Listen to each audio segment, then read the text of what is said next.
Good evening. I hereby call to order the action session of the Board of School Commissioners for Thursday, February 25th. Would you please stand and join in the reciting of the Pledge of Allegiance? I pledge allegiance to the flag of the United States of America and to the republic for which it stands, one nation, under God, indivisible, with liberty and justice for all.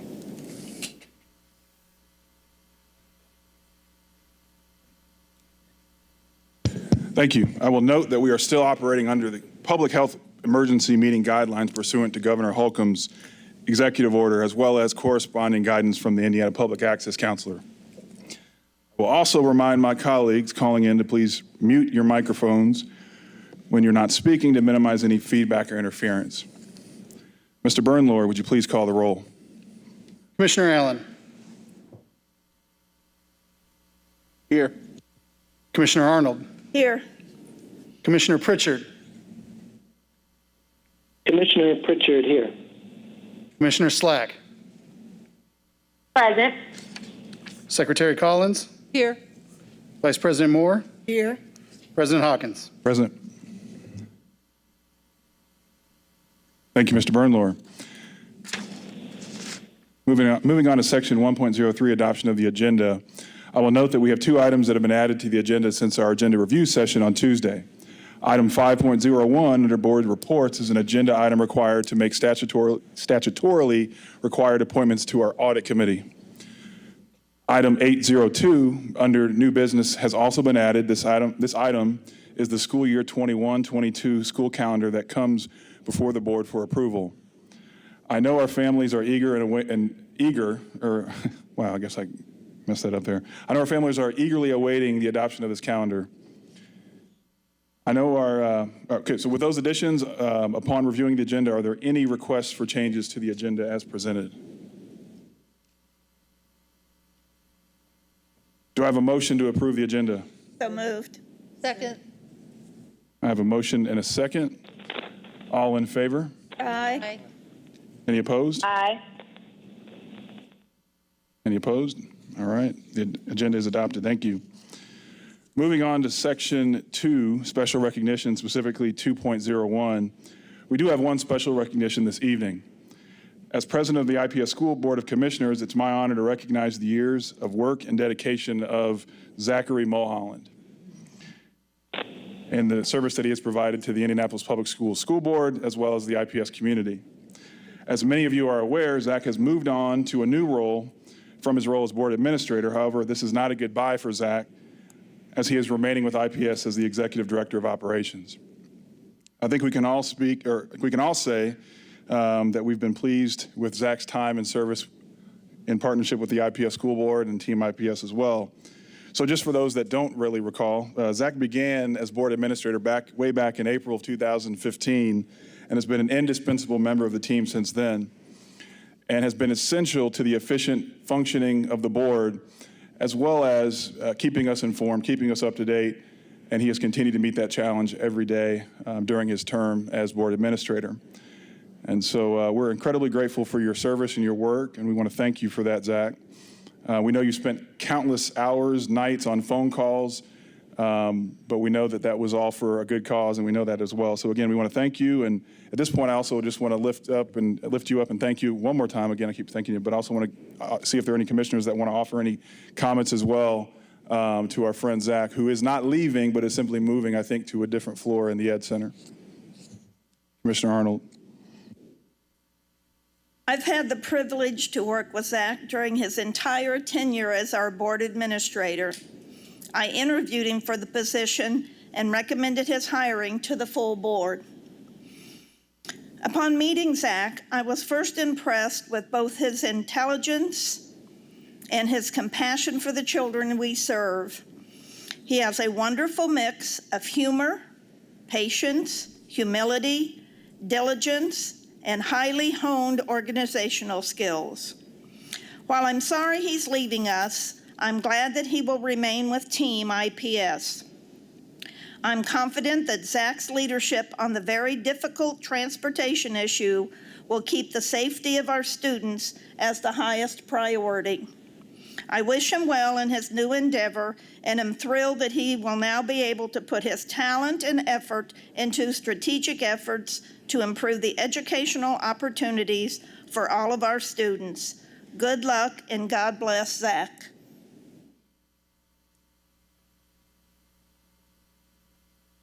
Commissioner Collins.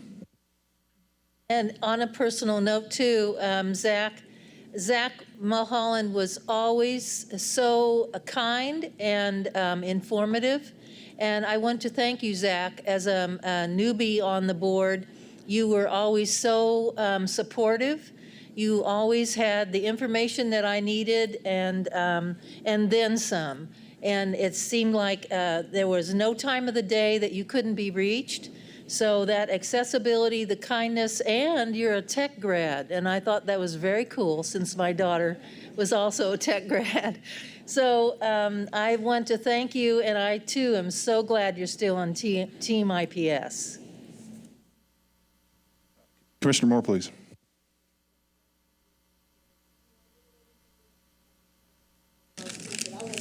Say I salute you for all the work that you did. When I came on the board, you were always there for me. You've always been able to provide me with the right information, and you kept me from always going wrong. So for that, I truly do appreciate you.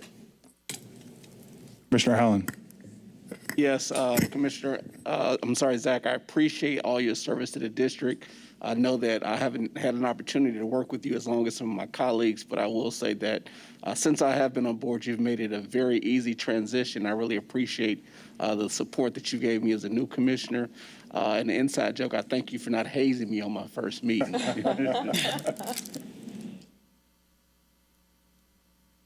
Commissioners Pritchard and Slack, don't want to leave you out of this moment of recognition for Zach. Love Fest, as Commissioner Arnold would say. Thanks, Commissioner Slack. I would like to say thank you, Zach, for all your hard work and your dedication, especially for always getting my order correct for my vegan meals. I really appreciate that. You're always accessible. Just like Commissioner Collins said, whenever we came on the board, you welcomed us, made sure we had all of our policies in line.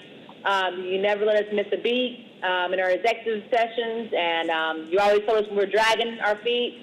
So I really, really appreciate your honesty and your support with us, and I wish you well in your endeavors, and I'm happy that you're staying with us.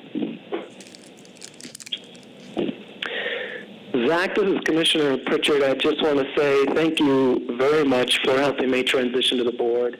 You never let anything slip through the cracks. You always followed up diligently and provided a lot of detail around anything that I wanted to ask about. So I really appreciate that. And I know you've been really dedicated to the community for a long time. So thank you for that service as well.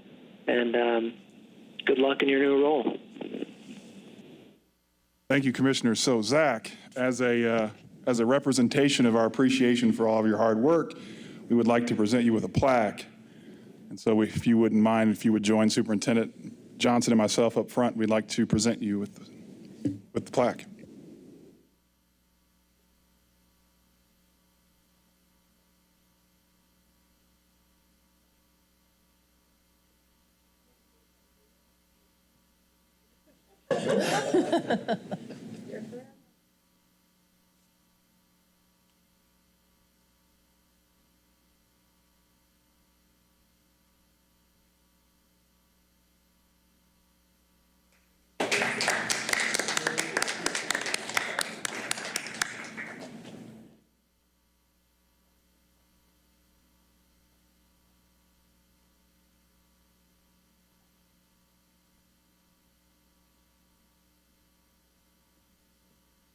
All right, so moving on from the Love Fest to Section 3 of the agenda, opening comments. Does any commissioner wish to open or offer any opening comments this evening?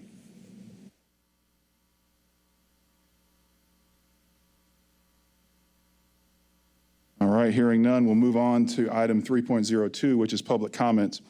To minimize the risk of exposure from members of the public sharing the same microphone at the podium, we will continue to receive public comment through our online portal. Please note that we are closely monitoring all relevant public health data and are absolutely seeking to incorporate greater public input to include an in-person public comment as soon as medically advisable. The public comment portal was activated on Friday, January 29th, and remained open, February, and remained open until 4 p.m. today. The board did receive 12 public comments submissions. These comments were posted and were shared with commissioners via email, but were also posted on board docs agenda item 3.02. Moving on to section 4 of the agenda of the consent agenda, are there any requests or questions related to the acceptance or removal of any items on the consent agenda? So do I have a motion to approve the consent agenda as presented? So moved. Second. All right, we have a motion and a second. Any comments? All right, Mr. Bernlohr, please call the roll. Commissioner Allen. Aye. Commissioner Arnold. Yes. Commissioner Pritchard. Commissioner Pritchard, yes. Commissioner Slack. Yes. Secretary Collins. Yes. Vice President Moore. President Hawkins. Yes. Motion carries. All right, thank you, Mr. Bernlohr. Moving on to section 5, board reports, specifically 5.01. There's one item in this section of board reports, as previously mentioned. Item 5.01 is the reappointment of 3 members to the audit committee as presented in your materials, commissioners. Are there any questions regarding the reappointment to the audit committee?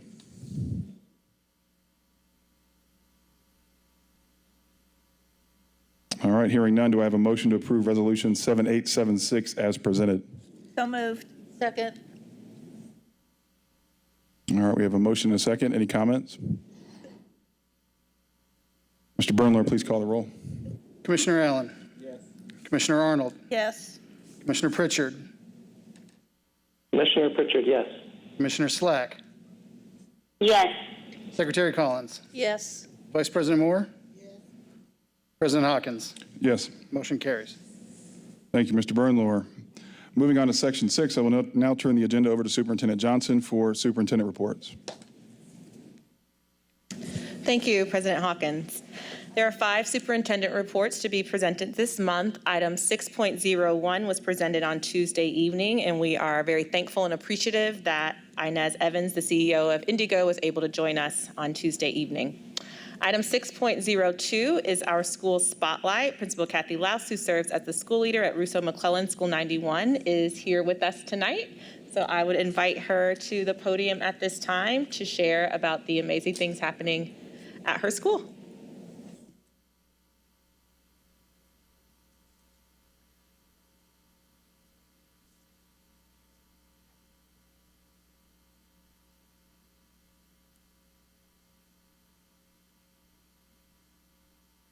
Okay. Oh, good.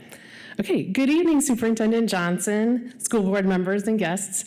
I am Kathy Laws, and I have with me our assistant principal, LaShonda Huff, and we are the proud administrators at Rousseau McClellan Montessori School 91. Oops, sorry. Tonight we will be sharing information about who we are, our initiatives or our big rocks for the year, and some of our current data that is showing the impact of our work, as well as some of our celebrations.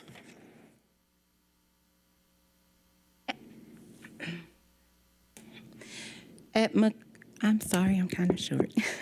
At McClellan Montessori, we are a peaceful school community where every child is valued, prepared to lead, and challenged to make a difference in the world. We are a pre-K through 8th grade building. We have multi-age classrooms. We have pre-K and K students together. 1st, 2nd, and 3rd grade is our lower elementary. Upper elementary consists of 4th and 5th grade. Our 6th grade is our standalone grade, and we also have middle school 7th and 8th. In addition to our general education classrooms, we have 3 classrooms for the self-contained autism program that are included into our general education program.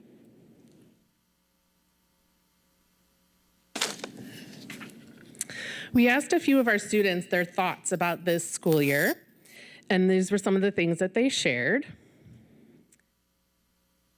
And in Montessori, we do call our tasks and materials works. So you can see that that's one thing that Kenneth likes about this school year. And Ruby likes playing with materials. And in Montessori, everything is taught from the concrete to the abstract. So the materials that she's talking about, you'll see our younger students using those throughout the day. So overall, you can see that our kids are happy to be back together and seeing their friends.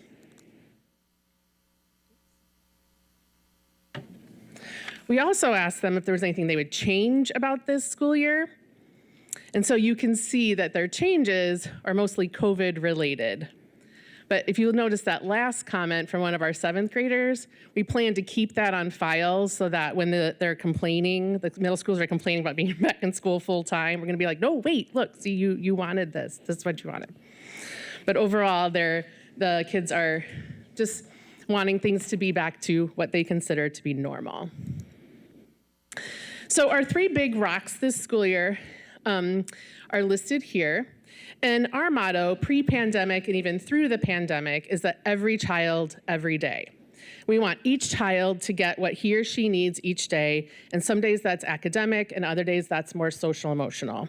Our main goal was and is to take care of our students and to make sure they have the supports needed to feel safe in this part of their brain, the amygdala, to feel loved in this part of their brain, the limbic system, so that they are ready to learn in this part of their brain, which is the frontal cortex. We do this by getting to know our students and building really strong relationships with them and their families. And we also have daily community circles in our classrooms. We also want to take a look at everything through a racial equity lens and not have that be separate work. We have a school racial equity team that meets regularly, and we have put our staff into small groups that meet weekly to examine our own implicit biases and how those are playing out in our school and in our classrooms.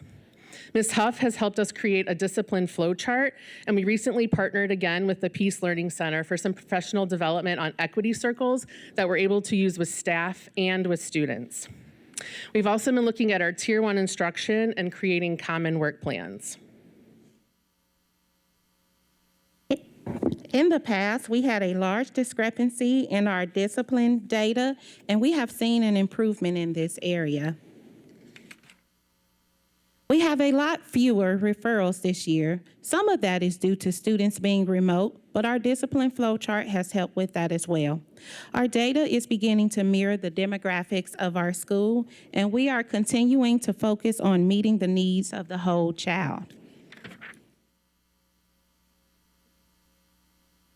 So another way we're seeing the impact of our work is through our panorama survey data.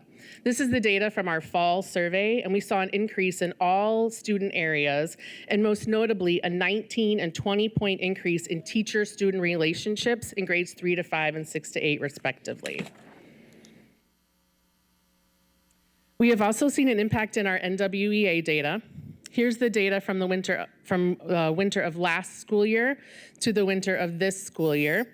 And we have seen an increase in both English language arts and in math. This is a percentage of students who met their projected growth from last year to this year. And while we held fairly steady in English language arts, we did see a decline in math. And I was looking at that and thinking about that, we feel that that's mostly due to Montessori math being taught through the concrete materials. And we know that, so much of it's hands-on, and that's been challenging to do in the remote setting and with our current safety protocols.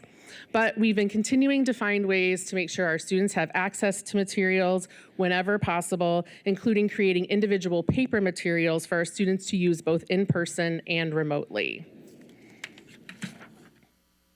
So our goal was and is to take care of our students, and we feel we are doing that.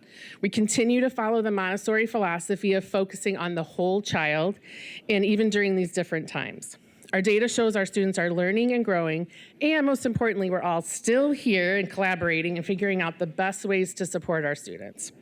We will continue to build strong relationships with our students and ensure we continue to live our motto of every child, every day.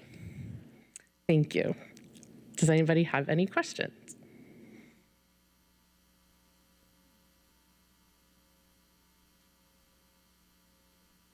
Commissioners on the phone, Commissioners Pritchard and Slack, any questions for our guest speaker this evening?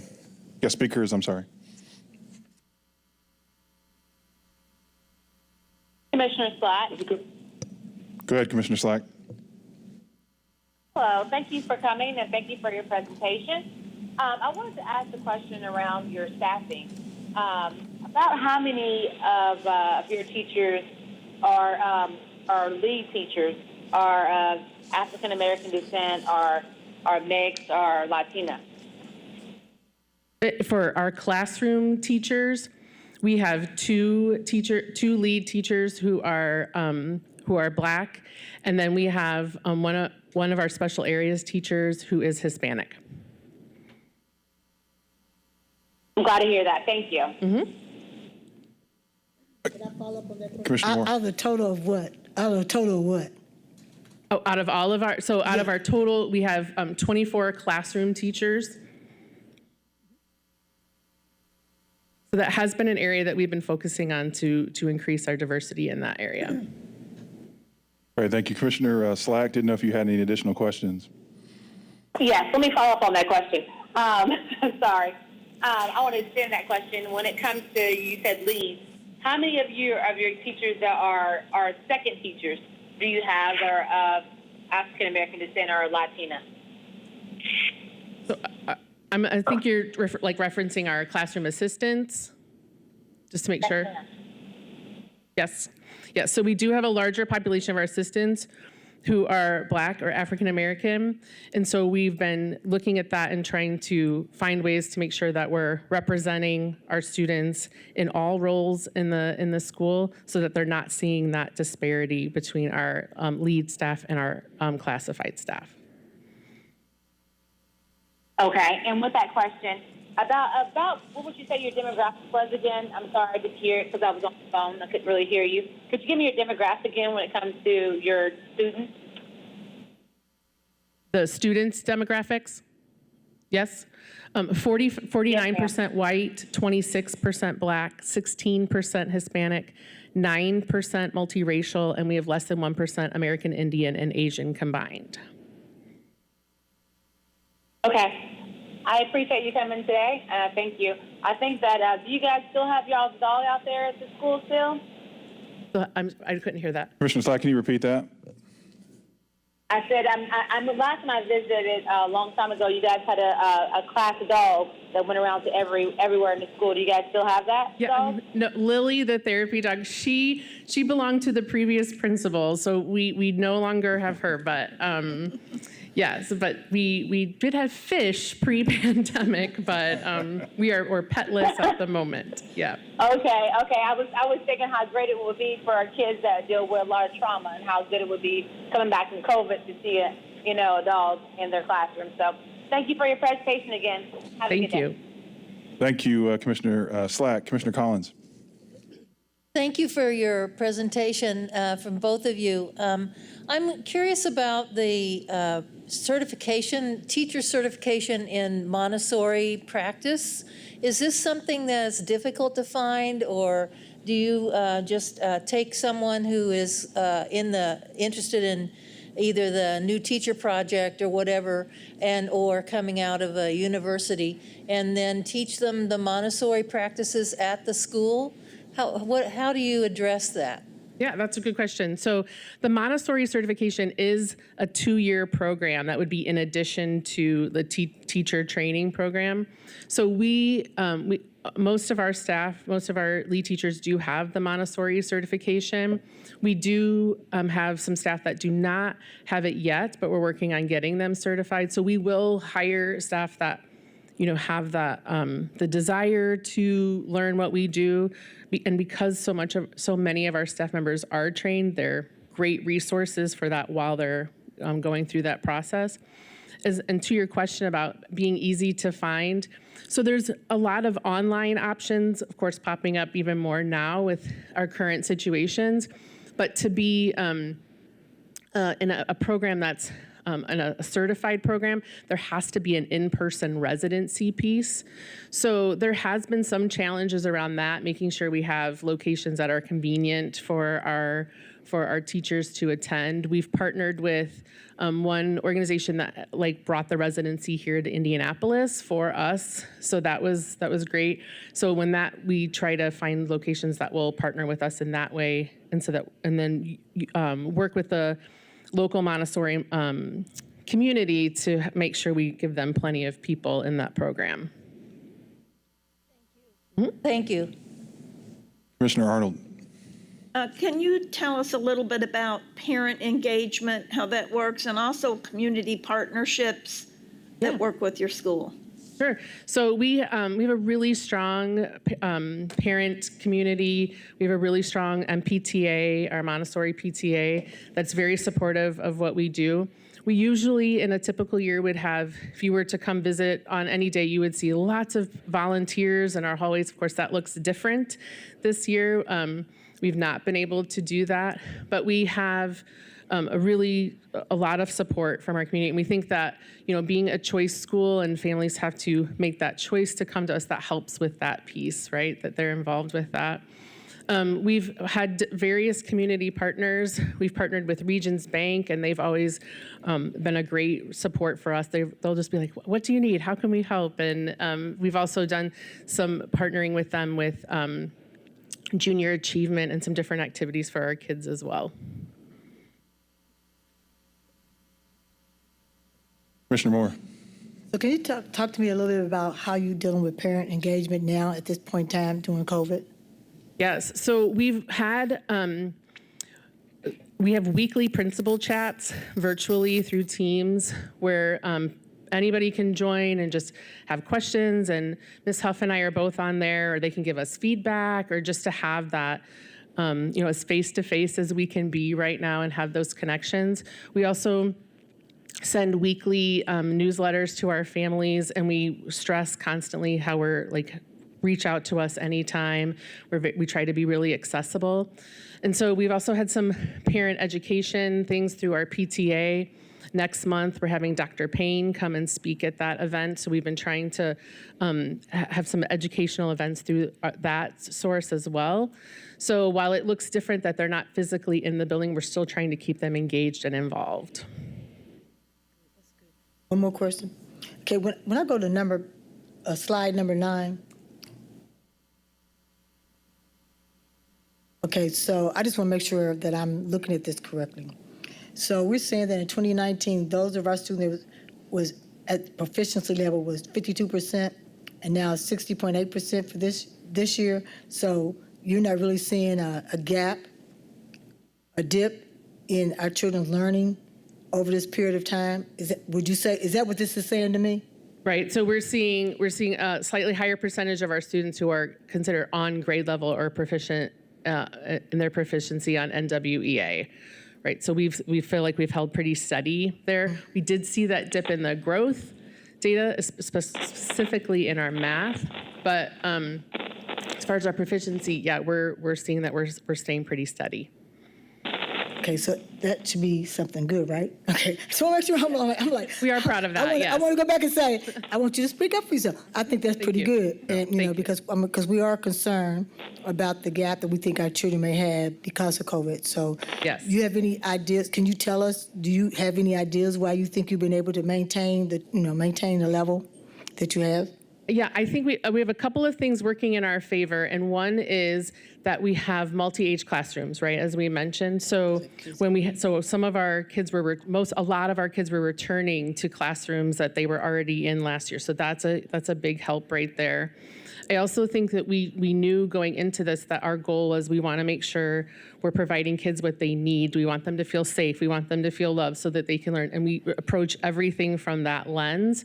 So I think we're seeing that pay off. We're continuing to build those strong relationships with our kids, just connecting with them and getting to know them so that we can best meet their needs. Congratulations on what you're doing as relates to that, and say that I have a very good love for Montessori because my daughter did Montessori, but only up to the 3rd grade because then she wanted to be able to do whatever she wanted to do forever. Yeah. So, Good. thank you. No, thank you. All right, well, Principal House, thank you very much for the presentation. I do want to say that, and again, echo Commissioner Moore's sentiments and kudos on the movement from 52% to 60%, because, to Commissioner Moore's, her observation is right. Most trends out in the world go the other way, and so that's remarkable. Going to slide number 10, though, you mentioned sort of growth, where there was a little bit of shift. There's a little bit of a difference in gap in the slide, or the difference, right, between ELA and math. Math was a greater sort of gap there. As you think forward through the end of the year, into the summer, what are the areas of focus that you're seeing that you and your team really need to dig into to really sort of restore those gains that were made in the prior year of 1920? Yeah, so specifically with math, like I mentioned, we realized that because so much of Montessori math is that hands-on piece, right? And that's challenging. But we've come together, brainstormed, figured out how we can replicate materials as much as possible so kids have access to those. So that's part of that.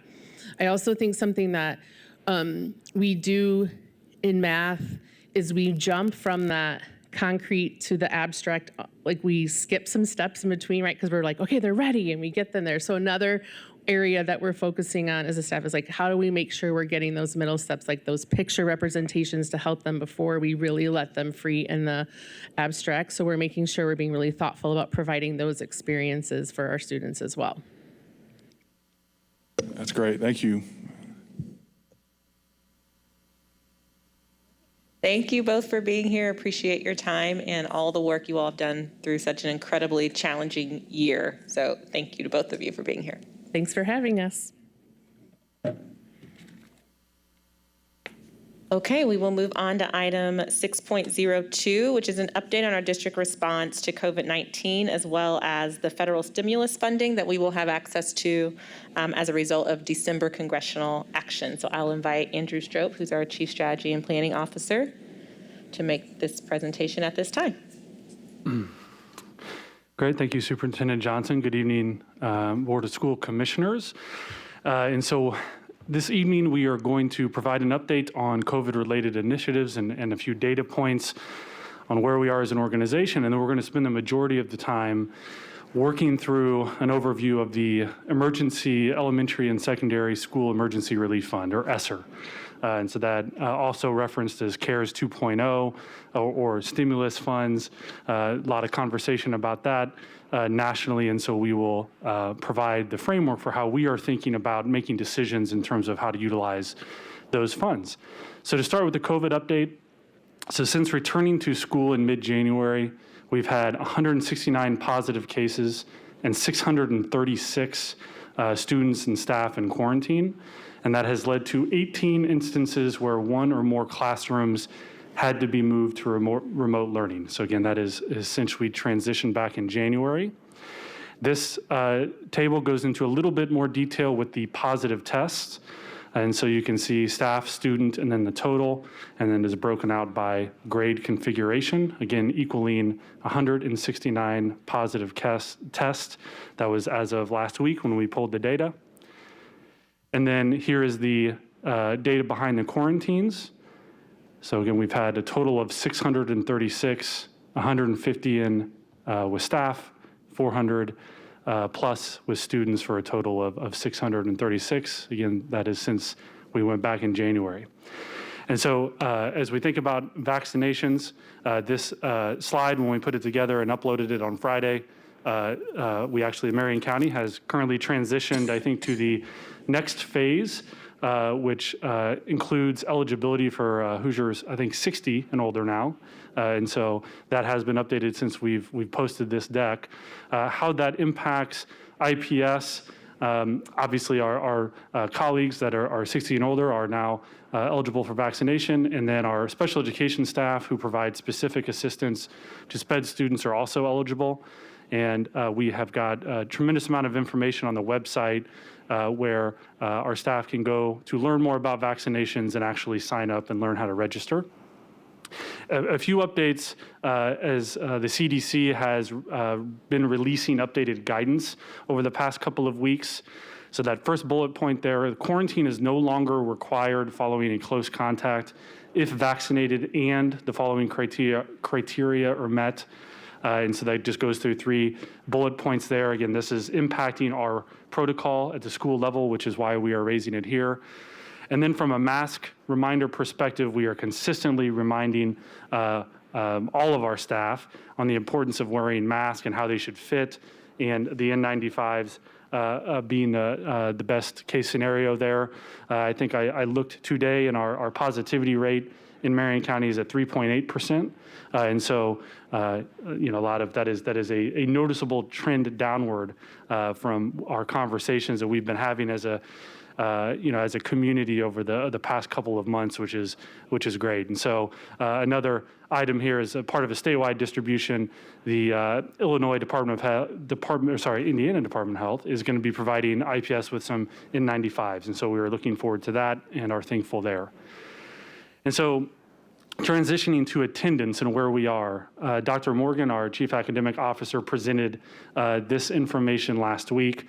But as we are I think looking at attendance here relative to the past couple of years, the third column there where we have been year to date in 2021, and then what does it look like since we've been back in January? And so we've seen a noticeable trend upward, which is a testament to a lot of work that our schools are doing. And then looking at average attendance by learning community. And so this breaks it out with IPS as a whole on the left, and then cascading to the right, how our learning communities with K6, K8, high school, transformation zone, secondary, innovation are doing. And so now as we are going to transition gears just a little bit here and talk about the Elementary and Secondary School Emergency Relief Fund. I will call it ESSER from now on, so I don't have to say all that. So what is it? In December of 2020, Congress set aside approximately $13.2 billion for ESSER. And the Department of Education has been in the process of awarding these grants to state education agencies and then on down to LEAs like IPS, including charter schools. And so these emergency relief funds are meant to address the impact that COVID-19 has had and will continue to have on the elementary and secondary school space. And so what this table does is it articulates what are the guidelines of ESSER and what is the impact on IPS. And so I wanted to show this in relationship to really what was ESSER number 1, and that was the CARES Act. And so on the left-hand side of this column, going through what is the period of funds, how long are they available, that is very, very important to understand. What is the allowable use of the funds, and then what is the impact on IPS. And so that column in the middle, that is the CARES Act. That is what we received over the summer. And as you can see, we received about $17 million for IPS and LEA. And we have been using those dollars. And I think we've given a number of updates to the board on the use of those. And that has been mainly utilized for technology, transitioning us to one-to-one, as well as PPE. We've actually spent well above that $17 million over the past 10 months or so. And then where that red arrow is, that focuses on ESSER 2. So these are the dollars that are coming down the pipeline that Congress passed in December. And so when we think about the period of fund availability, what is really important to note is these funds are available for obligation through September 30th of 2023. So in other words, we need to identify what they're going to be used for and use them up through September of 2023. So in other words, it's like a grant. So these are not going to be funds that, and Weston will talk about this a little bit more in the budget development update, and that's also noted there at the bottom and underlined. These stimulus funds are going to be utilized to promote the investment in learning acceleration and some other items. But in terms of addressing structural deficit issues or recurring costs, that is not what this is for. And so we will still have some tough decisions to make as it relates to our structural deficit. So this is, again, a really important point. You'll hear it from Weston, you'll hear it from the superintendent as well. When we think about allowable use of funds, these are funds to address learning loss, preparing schools for reopening and testing, and then to upgrade projects and improve air quality in buildings. So we'll talk a little bit more about how that is playing into our prioritization. And then what is the amount? So the IPS LEA, we are set to receive about $79 million. And then IPS Innovation Charter Network Schools, about $18 million that will go directly to them. And so what I'll talk about now is how are we thinking about prioritizing the investment of those dollars. And so if we can remember, we've had a number of conversations as a board as we got ready for the start of school year this year. We had 3 non-negotiables that we use for our planning that we talked about over and over and over again. And so we're actually setting this conversation up in a very similar way. And so first starting with our strategic plan and our values. And so as we think about how we're going to utilize these funds, make sure we start here first, which is our values: students first, racial equity, continuous improvement, integrity, and community. And then, of course, our strategic plan priorities, there are 4. And so we are talking more and more about these over the course of the year. So increase access to rigorous curriculum instruction, promote racial equity, foster authentic engagement, and operate and fund strategically. And so really these serve as the foundation of how we are thinking about utilizing these dollars. So now to connect some of this to data, Dr. Morgan shared this slide last Tuesday in the board work session. And where are we from what has the national impact been on COVID? And so this is an NWA, which is an interim assessment that we utilize here in IPS as well. It's utilized nationally, and what the trend has been nationally, is reading. Most students have showed gains in both reading and math, but there's lower gains in math, and so that is consistent with what I think you saw as well with the previous school that just presented. And then from an IPS perspective, again, our trajectory follows that national trend. But when we think about NWA, which we just finished taking over the past couple of weeks, this looks at our trajectory over the last couple of years. So starting, for example, in math in 2019, this is the percent of students meeting growth expectations. You saw a little downtick from 19 to 20 when COVID hit. And then again, as we're seeing across the nation, that number has gone down even more as we had transitioned to remote learning and just the impact of COVID. And you've seen a larger trend downward in math, again, which is very consistent with what we're seeing across the country. So I wanted just to set the stage there from a context perspective. So in addition to those academic challenges that we have, we also want to note the continued impact of COVID on student and staff safety. So knowing that will change and evolve as we head into next school year, and are very excited about vaccinations and how those are rolling out. However, we will absolutely still need to be planning to prioritize student and staff safety for the 21 and 22 school year.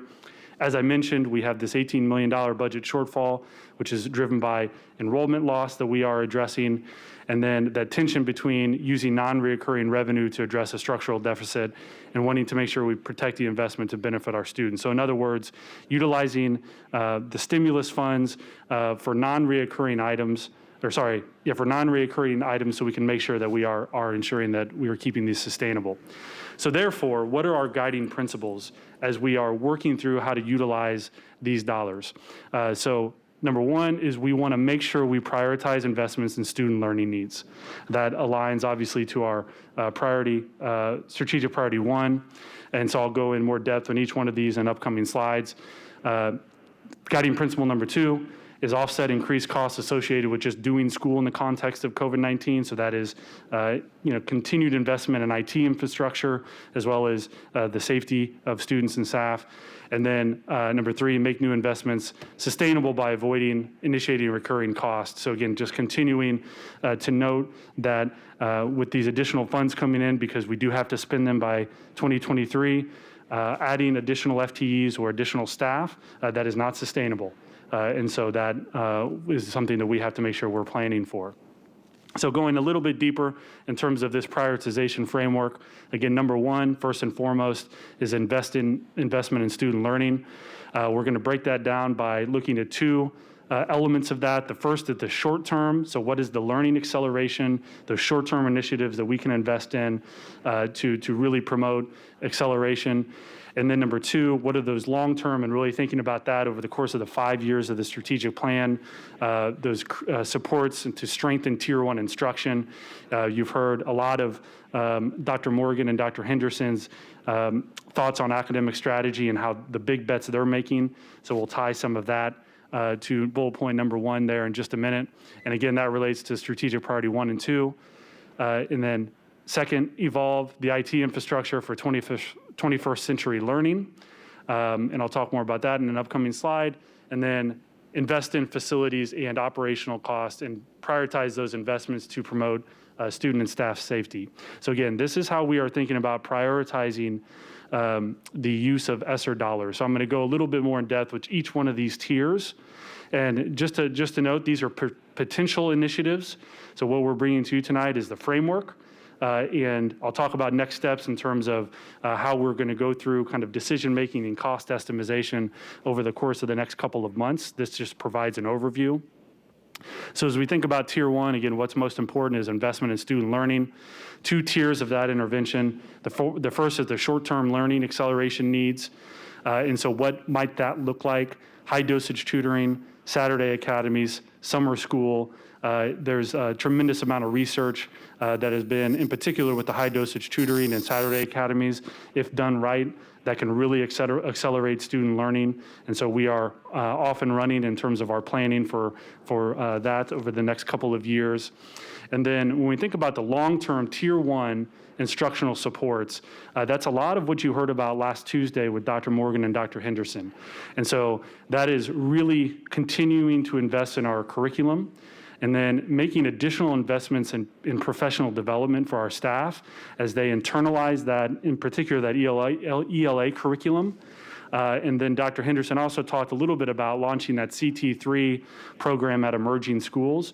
So as we think about our school improvement strategy, how we can partner with organizations that really will support the build out over time of instructional excellence at our emerging schools. And so those are just some of the potential initiatives that we will utilize the ESSER dollars for that's related to the Tier 1 investment in student learning. So Tier 2, invest in IT infrastructure for 21st century learning. And so I'm going to focus a little bit on this first row there, which is move the IPS network to a 21st century data infrastructure. And so if we can remember back, I think it was September, when we had a line that was cut during construction that essentially put us off the internet for about a day, and we had to go to asynchronous learning. That is, we did not have redundancies created to ensure that if that happens, if something like that happens, we can, just transition to something else and everything will be fine. And so we've done a lot of analysis there, and so we will look to some strategies there, like we could move the IPS network to the cloud, move the IPS network to a data center off-site to create those redundancies. So again, as we think about the continued involvement of one-to-one learning and just how important that is moving forward for teaching and learning, that investment in IT infrastructure is going to be massive. And so we would want to utilize ESSER dollars most likely to do that. And so we're in the midst of planning for what that could look like. And then refresh school and central devices to support 21st century learning. So as we made that huge shift to one-to-one, we purchased thousands of student devices, got that up and running. Obviously, there are recurring costs there that we'll have to build into the budget. One of the things we'll also need to get up and running is the staff devices. And so we do yearly refresh, IT refreshes for staff. We are a couple years behind on that, and so we're going to propel that forward. And again, that is exactly what these ESSER dollars or stimulus funds are for. And so that will also be incredibly helpful for the organization. And then when we think about Tier 3, there are 2 elements of this, and this is invest in facilities and operational costs. And so the first is just, as we think about student and staff safety heading into next school year, continue to cover the PPE cost there.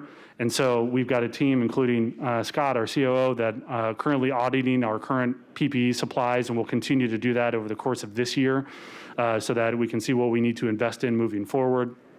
So the mask, hand sanitizer, all those protocols that we have in place now that are keeping our students and staff safe, we will continue to do that. And then as we think about air filters, which I think we're in pretty good shape there from a building perspective, there's a continued investment we can make in some restocking of filters that are currently in buildings. So essentially just to restock, make sure we've got those on hand should we need them. And then the second row, and Scott can talk a little bit more about this if there are questions, but what we are looking into is, since a lot of our buildings are a little bit older, not all of them are on a centralized, controlled system as we think about our utility usage. I think there are about 14 schools. And so we could actually move those to being controlled centrally and then continue to cut down on our utility cost. So obviously there's a cost to moving those 14 schools onto that program. And so we would consider utilizing ESSER dollars to do that. And so those are just a couple of examples of what the tier 3 bucket could look like when we think about facilities. So just real quick, how will we account for spend at the IPS in LEA and innovation schools? So obviously as this gets pretty complex, we've broken this out by tier.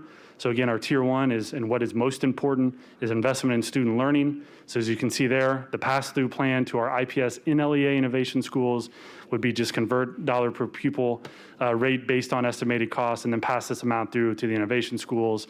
And then you can see how this would be addressed in tier 2 and tier 3. So I won't go into a little bit more detail there, but it's on the slide if you need it. And so as we think about next steps, so again, that was just a framework. Those were proposed initiatives. Those are things that our team are really starting to work on and run down and to really make sure, again, that they're aligned to our values, our strategic priorities. And so what's happening next? Number one is cost estimations. And we've got a pretty good handle on this already. But when we think about things like potentially moving our data center to the cloud, we'll continue to look into how much that might cost and can come back with estimates there over the next number of months. And so we'll put all that together and see how that shakes out, again, $79 million. Also to note, we just got feedback from school leaders. So my team is running the analysis on that right now just to make sure we're in close contact with them in terms of our prioritization framework and what their needs are in the buildings. And then Superintendent Johnson, runs advisory groups, parent and community, student and partners. So we've already had a number of conversations with those advisory groups where they have given us tremendous feedback that you see play out in our prioritization framework. And then I want to make this last note. We want to ensure that the continued alignment to our values and priorities here to prevent oversaturation. So $79 million is definitely a good chunk of money. And so thinking about just how much capacity do we have as an organization, in particular at the school level, we don't want to just all of a sudden just flood the space with all these new programs and new initiatives and new strategies where it just gets to be so much that you can't implement any of it well. And so that is why it's so important to have the framework that you just saw, and we're going to continue to keep that top of mind as we're planning to ensure that we are focused on what's most important, and then we ensure that we have the capacity to implement this really, really well over the next couple of years. And so that is all I had. I'll open it up for questions. Thank you, Andrew, for that presentation. I'm going to begin with commissioners on the phone, Pritchard and Slack. We'll just go in alphabetical order with Commissioner Pritchard. Do you have any questions? I do not have any questions. Thank you, though. All right, thank you, Commissioner Pritchard. Commissioner Slack. Not have the comments of slide 22. Point out that I am so happy to see that we're addressing the urgent learning acceleration needs that we have in our students with the enrichment program, like Saturday academics and summer school. And I'm just interested to see how this is going to play out with our Tier 1 instructions and support. Thank you so much. Right, thank you, Commissioner Slack. Commissioner Moore. Just following up on Commissioner Slack's statement, can you tell me and I'm sorry if it makes me look like a bad commissioner, but what is a high dosage tutoring? What is high dosage tutoring? What is that? Yeah, I can initially respond, and then Dr. Morgan or Dr. Henderson, I'm sure, can add on to this.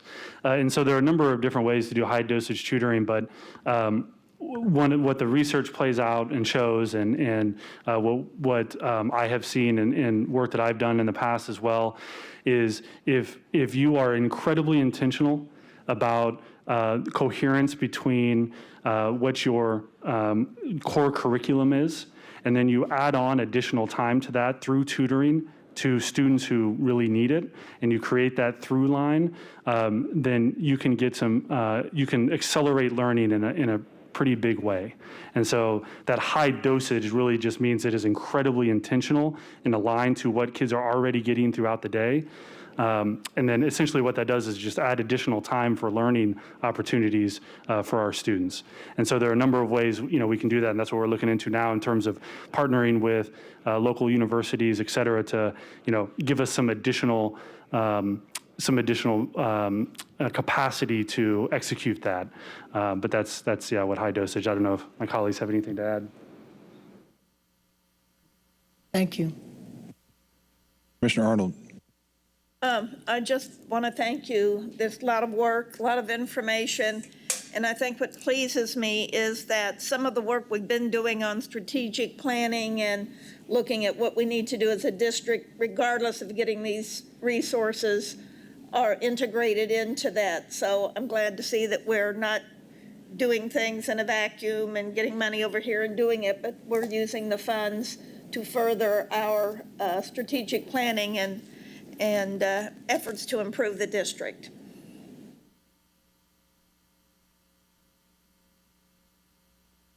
Andrew, thank you for the presentation. I guess I have a couple questions or questions maybe. One is just thinking about, from previous presentations, we saw that attendance and enrollment, there was, those were challenging during this COVID season. So I was curious if there had been discussion or feedback from school leaders or as administration's thinking about this, how we might deploy resources to go out and find children and families and connect with them and connect them with the resources that they need to come back to school in a more consistent way. Just was curious if that had been thought out or considered as we go forward. We actually do have a recruitment planning group that's been meeting, so I don't know if Christian or Jamie want to talk about some of those efforts. Sure. So as Superintendent Johnson mentioned, we have started to meet to think about, from an enrollment perspective, how do we empower schools to, be in the communities and advertise to their communities and really market themselves. I think we see that a lot with our choice programs and with charter schools across the city, but it's not as much of an emphasis on neighborhood schools, and we want to start to shift that paradigm a little bit. I think from an ESSER perspective, we haven't discussed using these funds. We think about that, I think as Andrew mentioned, we want to make sure from the ESSER perspective that we are using them in a sustainable way. And so when we think about the student recruitment strategy, that's something that we do want to be able to sustain for a long term, and it's less related specifically to COVID learning loss and more to how we need to be thinking about sustaining our enrollment over time as a district overall.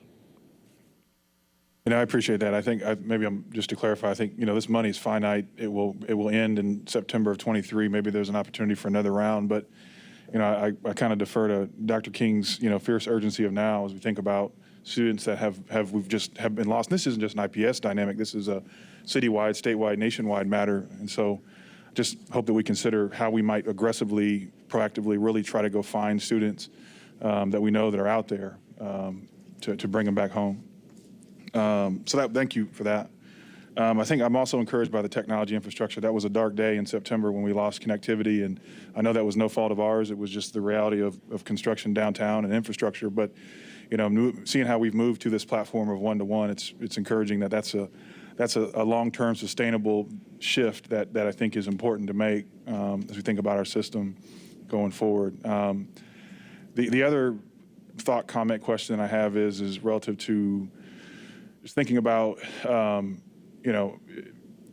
schools have different needs, and I get that there's a framework here that we're starting from. We're going to have more conversation, with our community, with our leaders. But just thinking about their needs are very different at a school level perspective. And so I'm just curious, as principals are engaged, and we might learn that resources need to go here a little bit more than there because of need. And I'm thinking about our equity work, et cetera, as well.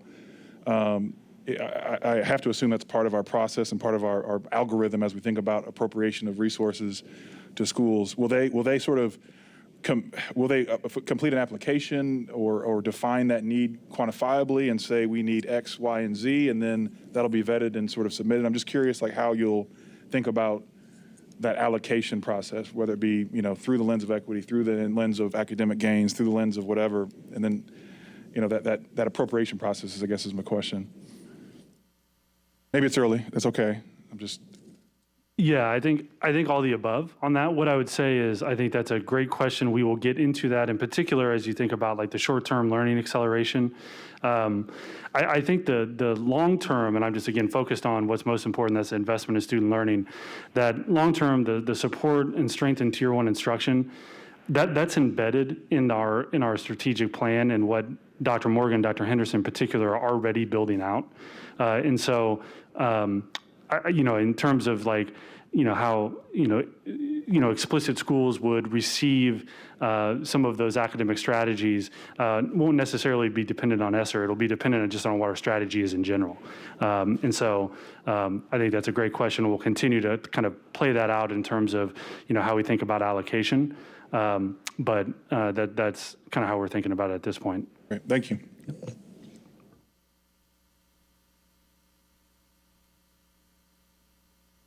Great, thank you, Andrew, for that presentation. Item 6.03 is an update on our 21-22 budgeting process, and that will be presented by Weston Young, an update on just that budget development. But before I turned it over to Weston, I did want to share a few words related to the budget and where we are financially. So first, I'll share where we are.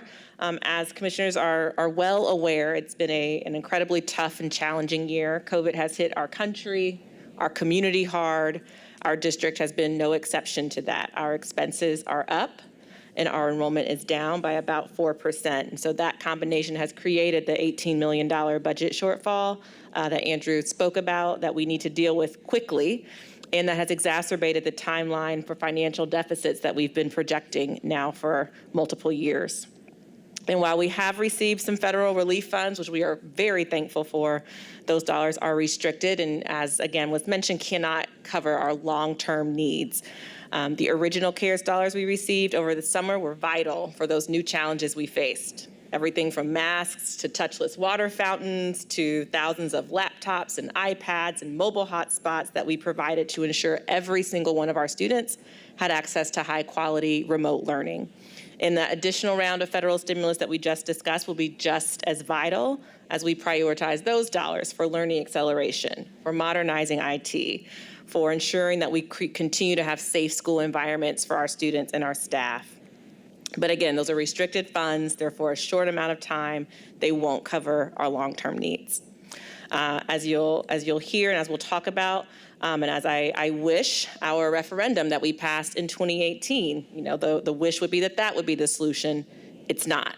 Those funds and the ask that we made, which was reduced substantially from our initial ask, has been specifically dedicated to things like safety upgrades in our buildings and compensation for our teachers. And I am thrilled that we offer competitive pay. We are at near the top of the Marion County list in terms of beginning pay for teachers. Our teachers deserve all of that and more, but that fund and those funds will not fix the shortfall that we face. And beneath all of this are some very troubling actions by our state. About 50% of our budget comes from the state, around 15% is federal funding, and about 35% from local property taxes. The state has played what I would consider a little bit of a shell game with the funds sent to us. Some funding lines increase while others decrease. And the bottom line is that while the average district in Indiana has seen a 15% increase over the last several years, we've seen a net increase of 0. Some wealthy districts are up, but that has not been the case for Indianapolis Public Schools, where about 2 out of 3 of our students live in households that endure financial hardship. That is not equity, it is not right, and it is disheartening to me as a parent of IPS students and as the leader of this district. So as we continue our conversations with state legislators, we call on them as they continue their budgeting process to change the approach from equal to equitable, including creating a priority for funding for students who are English language learners, as well as for students who are experiencing homelessness.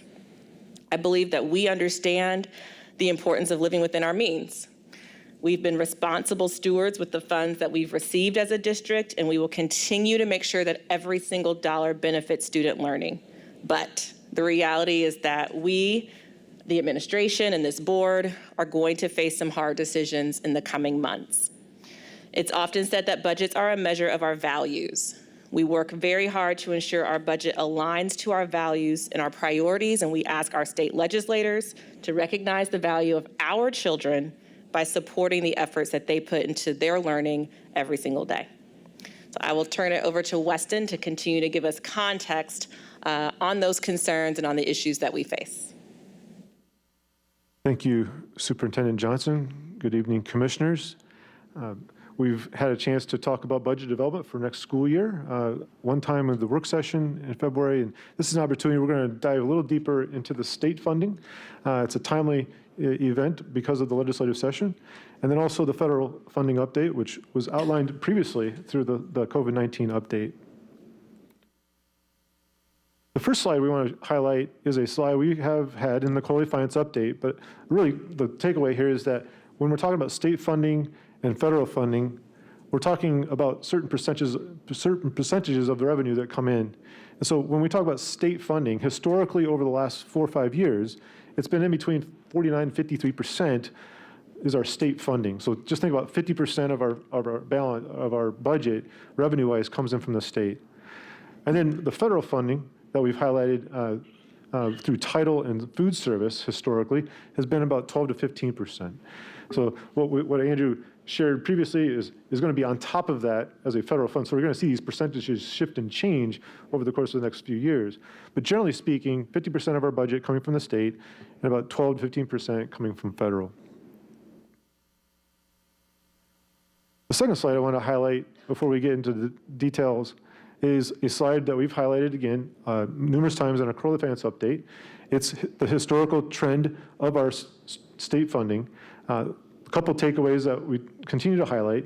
One is that this school year, 2021, we're receiving 1.5% less than what we were in 2010-11. The second thing is that even for $7,250 to come 100% of the way to IPS and many other states, districts, there is still legislative action that's needed. And there's a bill that's passing through, it's being expedited, and we're on the path to have 100% funding for our students, no matter whether they were in person or virtual. The third piece is the state revenue projections being better than anticipated, and then the hope for some modest increases at the school levels. So when we dive deeper into what makes up that historical IPS per pupil, this is something that highlights the foundation amount and the complexity amount. And foundation amount is an amount that is given to every student in Indiana, no matter of need. And then the complexity amount is based upon the need of a student. And that percentage or that complexity index has shifted and changed over these years. What you see here is that the orange line has increased, that foundation amount has increased over time, and that complexity line has decreased. I have the dotted line in these graphs and charts to represent, these are projections, and they're projections based upon reality, which is the 2023 school formula that was released on February 11th, 2021. If you have any interest in diving deeper into those numbers for our district and many other of the other districts and charters in our state, you can click on that link and learn more. When we look at the shift and change of foundation and complexity, what it represents is about $960 of increased funding for foundation, yet $944 less in complexity, basically a right pocket, left pocket. And when we look at the increase over that time, again, for rounding purposes, $17 of increase over that time frame, 2013-14 to the projected 2022-23. And during that same time, the Indiana average is averaging $865 per pupil of increase. In percentage terms, Superintendent Johnson has highlighted that $865 per pupil represents 15% of increase for an Indiana average per pupil increase, where IPS has had a 0%. Yes, 17 increase, but pretty much zero.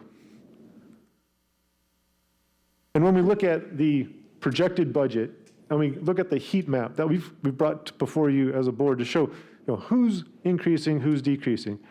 The green on the left side is the really represents the higher need students, or the higher need districts, and the red, the lower need districts per the complexity index, the index in the formula today. And on the far right shows that percentage increase. And so what you see is IPS going down the first year, one of the few going down on this representative graph of many of the districts or across our state based on region, based on size, and then going up that second year for a total increase of 0.4%. But across the districts, you'll see a lot of increase of 2 to 3%, sometimes 4%, mainly because of the increase in foundation that has been given to every kid in every district, but yet no increase on the complexity base that's multiplied by a percentage of every district. And we look at, we read the news, we try to understand what is it that drives and what is the rationale for how these numbers come about. And so in 2019, they did a great story, IndyStar did a great story on some of the students, some of the leaders of IPS, and visited the classroom, visited the school buildings, and came away with a statement there that I have, that if the state continues to shift money away from poor urban districts and toward a funding model where schools across the state are funded equally, regardless of need, then like the students they're designed to serve, those programs themselves could be at risk. And so 2 years later, we're in a legislative session, and if you read the news, it's pretty well laid out, the methodology and the rationale of what we saw in that heat map on the previous slide. So the House Speaker says school funding is a balancing act. He defended the House's budget proposal to focus on increasing the funding baseline and emphasize that high poverty schools have benefited from 2 rounds of federal relief. So I'll stop right there.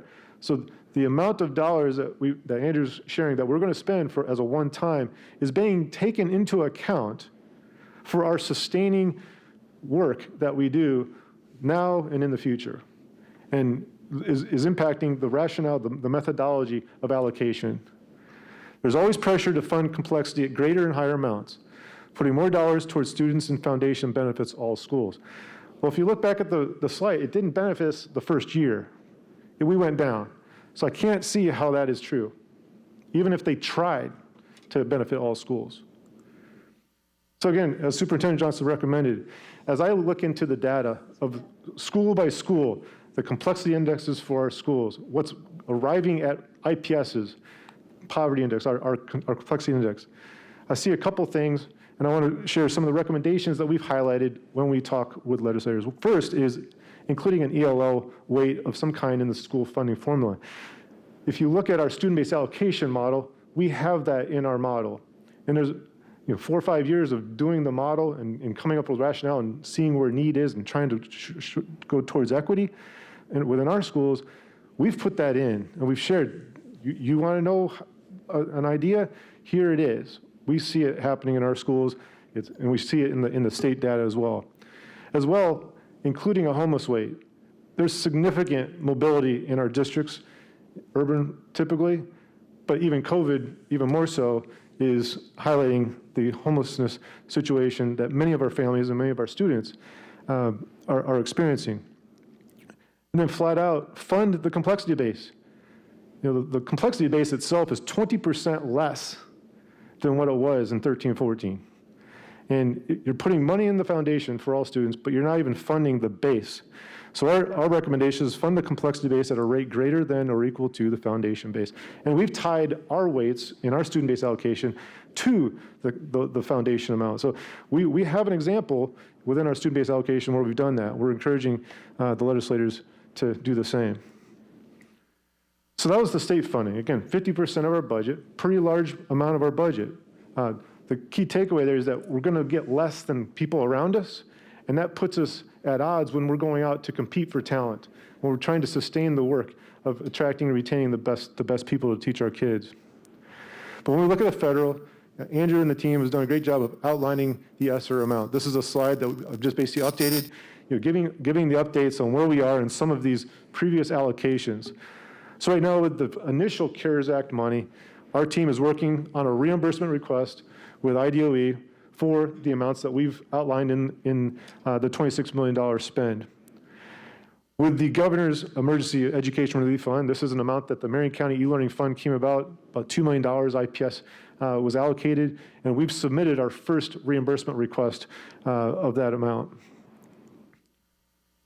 And then, as Andrew outlined, the $98.4 million that's currently allocated to us through ESSER 2, the breakdown of the IPS amount versus the charter school amount. And then, as you see, we're assessing those needs and the allocation of how we're going to spend those dollars.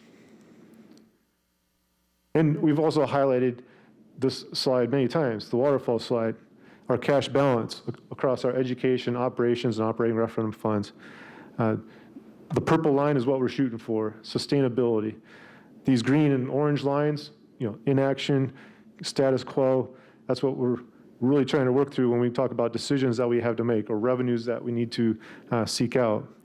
But without intentional focus on financial sustainability and continued strategic decision-making, the infusion of this $100 million of federal stimulus funds will mask the district's underlying structural deficit, which needs to be addressed. So we can't lose sight of the work that we still have to do amidst the receipt and the addressing of these COVID response needs. So as Superintendent Johnson stated at the beginning of the presentation, IPS understands the importance of living within our means. We've been responsible stewards of the precious funds we've received and will continue to make sure every single dollar benefits student learning. But we're going to face hard decisions in the coming months. We ask state legislators to recognize the value of our children by supporting the tremendous efforts IPS students, teachers, and families are putting in every day. Time open for questions. Superintendent Johnson and Weston, thank you for the presentation. I'm going to start with commissioners on the phone. Commissioner Pritchard and Slack, we'll start with Pritchard. Do you have any questions for Weston? This is Commissioner Pritchard. I do not have any questions. Thank you, Weston. Thank you, Commissioner Pritchard. Commissioner Slack? This is Commissioner Slack. I do not have any questions. Thank you, Weston, for your presentation. Commissioner Arnold? I just have a logistical question. I know we've received less for transportation over the years, and that's part of what we're looking at in making some cuts. And I know that we've had to use education dollars to supplement transportation services. That's correct, right? Yes. And then when we do that, where do those dollars the fact that we're transferring dollars out of education to transportation, does that then lower the per student amount that schools get for their school-based allocations? How does that impact that? Yes. So Any dollar not spent at a school that we have as a fixed cost, operating cost to get the students there, that is a dollar that cannot be in the SBA pool and allocated to schools through the weighted student formula. Thank you.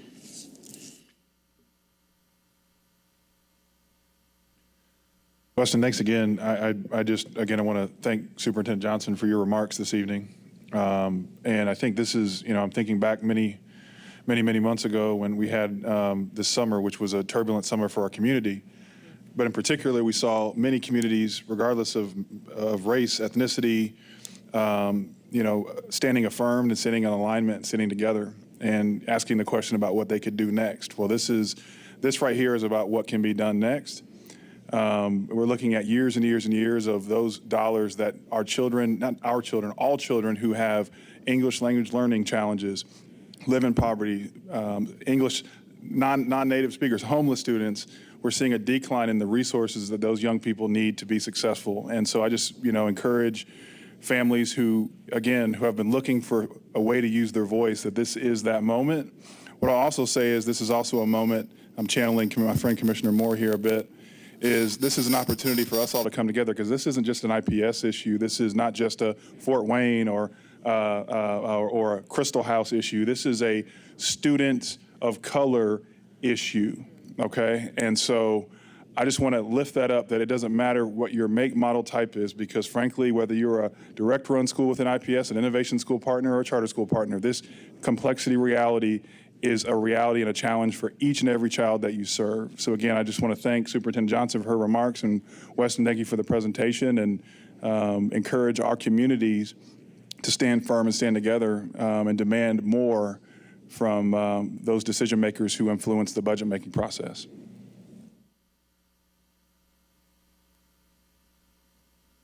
Thank you for that, Commissioner Hawkins. And we will continue to advocate as we've been doing and making sure our families and our teachers and team know how they can also make sure their voices are heard. We shared a similar presentation with the Superintendent's Advisory Council, and they were all engaged and willing to share their voice and to advocate on behalf of our kids and families. And so I know we have many folks in our community who are willing to do that as well.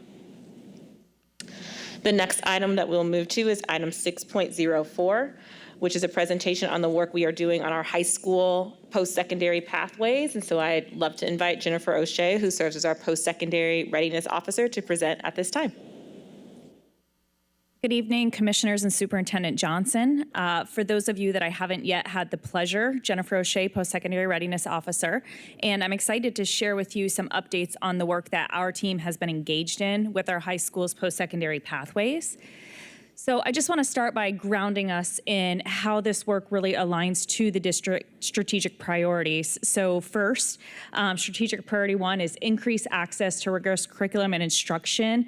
And this work, by really transforming our pathways to ensure that they're high quality, really provides a springboard for post-secondary success, as demonstrated through the attainment of credentials and really other higher education and marketplace currency. So by embedding things like dual credits, advanced coursework that really prepares students for the rigor of higher education, industry-recognized credentials and certifications, and opportunities for hands-on experience as a resume builder, really, in addition to increasing the rigor of the actual curriculum in all of our pathways, really directly aligns to that first strategic priority. And then strategic priority 2, promote racial equity. The work is really going to ensure that, number 1, all of our students have access to and are able to enroll in a high quality pathway in our district. And the second piece to that is that we see equitable representation of the district in each of our pathways. So the only determining factors of the pathways that students wind up in is interests, skills, and aptitudes. So to really dive into this work, we decided to take a step back and look at where we were as a district in terms of our high school pathways and programs. And we quickly learned that we had 42 pathways across our 4 district-managed high schools, and really wanted to determine whether they met high-quality criteria. And so worked with MGT Consulting to conduct a comprehensive review across all of those pathways using both qualitative and quantitative data. So the data that they collected, they used to create a profile for each and every pathway, all 42 of those pathways, and I'm happy to share that at any time if you need some light reading before bedtime. It's about 110 pages, but it really breaks down the components, the high quality components of each of the pathways, and determines whether they meet that, whether they need work, et cetera. And so some of the things that fed that were the advanced CTE quality measures, as well as the Hobson's 6 college, career, and life readiness competencies. They did also conduct surveys with parents and students. They talked to teachers, administrators. So they really got a full snapshot of all the pathways and used that information to create those profiles. Some of the major themes before I go into what was determined about each and every pathway is that, most of the pathways of the 42 pathways, most of them did require post-secondary education and or some type of credential, such as an industry recognized certification for career placement. but many of them did not really include those stepping stone credentials. They didn't have the embedded dual credit, the AP, or the certifications that were required to be high quality for students. The selection of pathways by students and parents we found varied very widely, from yes, I chose this to all the way to I don't know how I got into this pathway or program, and I really don't know what it is. So there were a number of different responses to that. So we've got some work to do in that area. In general, work-based learning and career technical student organizations are not available to students in most pathways, and those are critical components to ensuring that a pathway is high quality and really prepares students for post-secondary. Exit exams and culminating experiences and credentials didn't exist, again, in many of the pathways, and where they did, pass rates were low. Hiring teachers for many of these pathways does prove to be difficult. Many of them we bring in from industry as workplace specialists. And of course, recruiting is difficult. And then bringing folks in who don't have the foundational training of an educator can be a struggle. And so we really learned that we have quite a bit of work to do in that area as well. And then data outcomes for most pathways in terms of, what is the longitudinal data and what are the longitudinal outcomes are not collected. And so, again, that is something that we are focused on. And you actually may have seen, a contract that is going to allow us to do that through the Management Performance Hub. So the following recommendations, we're really going to dig into the pathways and what came out of this work. So after looking at those profiles, MGT came up with recommendations for the pathways really in 4 different areas. So the first was, sunset these pathways, right? They are low quality. There were a number of factors that led them to recommend sunsetting, merging some pathways where there is overlap or duplication, or it's, transforming the pathways. So good pathways, but really need some work, and here's where they need work to move to that high quality status. And then we learned that there were 5 pathways that are really, really good, and we just have to do continuous quality improvement. So with that, out of the 42 pathways, we landed on 23 CTE pathways. And these pathways will prepare students for both good entry-level jobs and for higher education. So students have choices and they have multiple on and off ramps, really trying to move away from that stigma that CTE is career only, that students earn a certification and they go on and they do this one job. We're really trying to prepare our students for both so that they have options. They can choose to take that entry-level certification, work for a short period of time, and then pursue higher education, or go straight into higher education with an industry focus, with some dual credits under their belt so they are on an accelerated path. So for our 23 CTE pathways, and you'll note at the top that it says post-secondary pathways, and you'll see that even as I talk about the more college prep programs, we're really trying to move to a place where we refer to them all as post-secondary pathways, because that's what they are. It's no longer college or career. We're really creating pathways that provide opportunities for students. So the first is really just building off the work that's been done at both Crispus Attucks High School and Arsenal Tech. There was a nursing pathway, and really what it did was provide a CNA. And while CNA is a great sort of entry-level certification, what we realized is that we need students to really build upon that. There's an opportunity in high school to earn beyond just the CNA. And so have been working on 2 different paths in the health sciences field, one being medical assistant and the other being healthcare specialist, which prepares them for patient care tech positions. And they will not only earn the CNA, but they'll earn other stackable credentials and certifications all the way up to that MA or PCA, in addition to earning, we were saying 29 dual credits, but we've learned that Ivy Tech will now provide 40 dual credits toward the healthcare specialist associate degree. So this is the remaining pathways. These are the pathways that really will remain in place, and that we will work to transition to high quality and to the next level programs of study, which is where the state is going with CTE. So ensuring that every single CTE pathway has a foundational course and then has advanced courses that really build the technical skills and the academic skills of the students. and in a very specific sequence, and then culminate with a capstone course, which is work-based learning, project-based learning, but some type of immersive opportunity that really helps them build on those skill sets that they've learned in the classroom.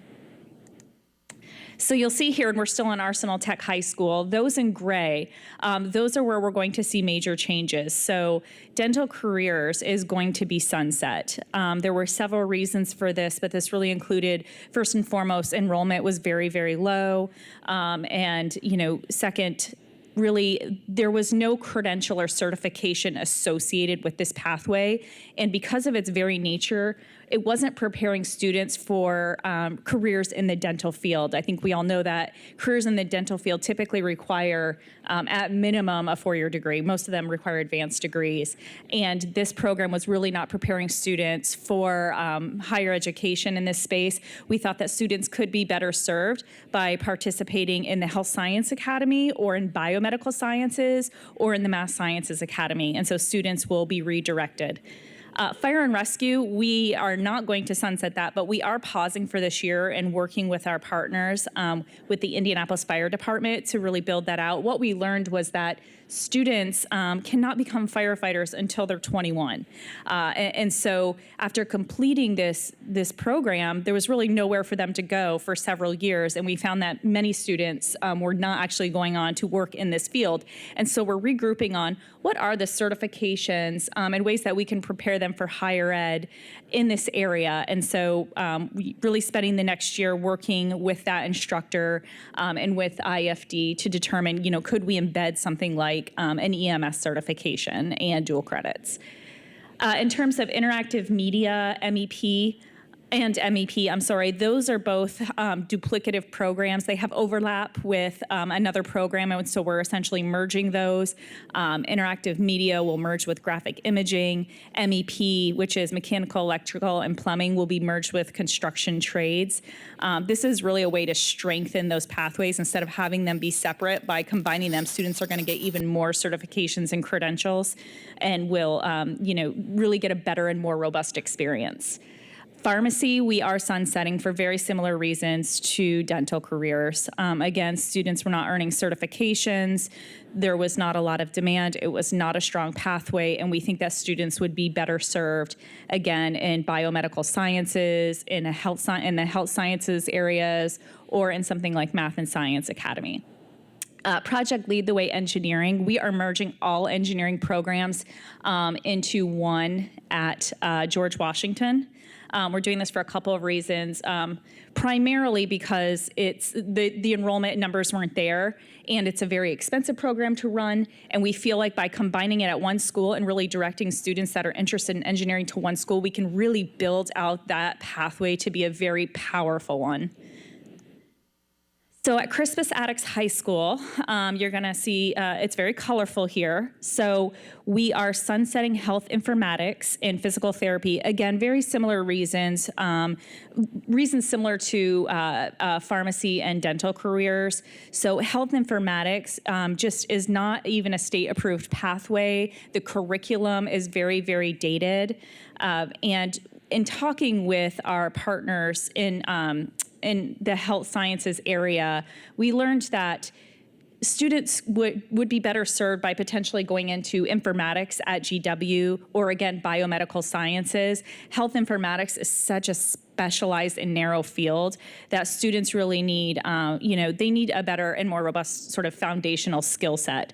So that is being sunset, as well as physical therapy, again, for very similar reasons. Students need a 4-year degree, a master's degree. There aren't certifications embedded, and they are just better served in some of those other programs.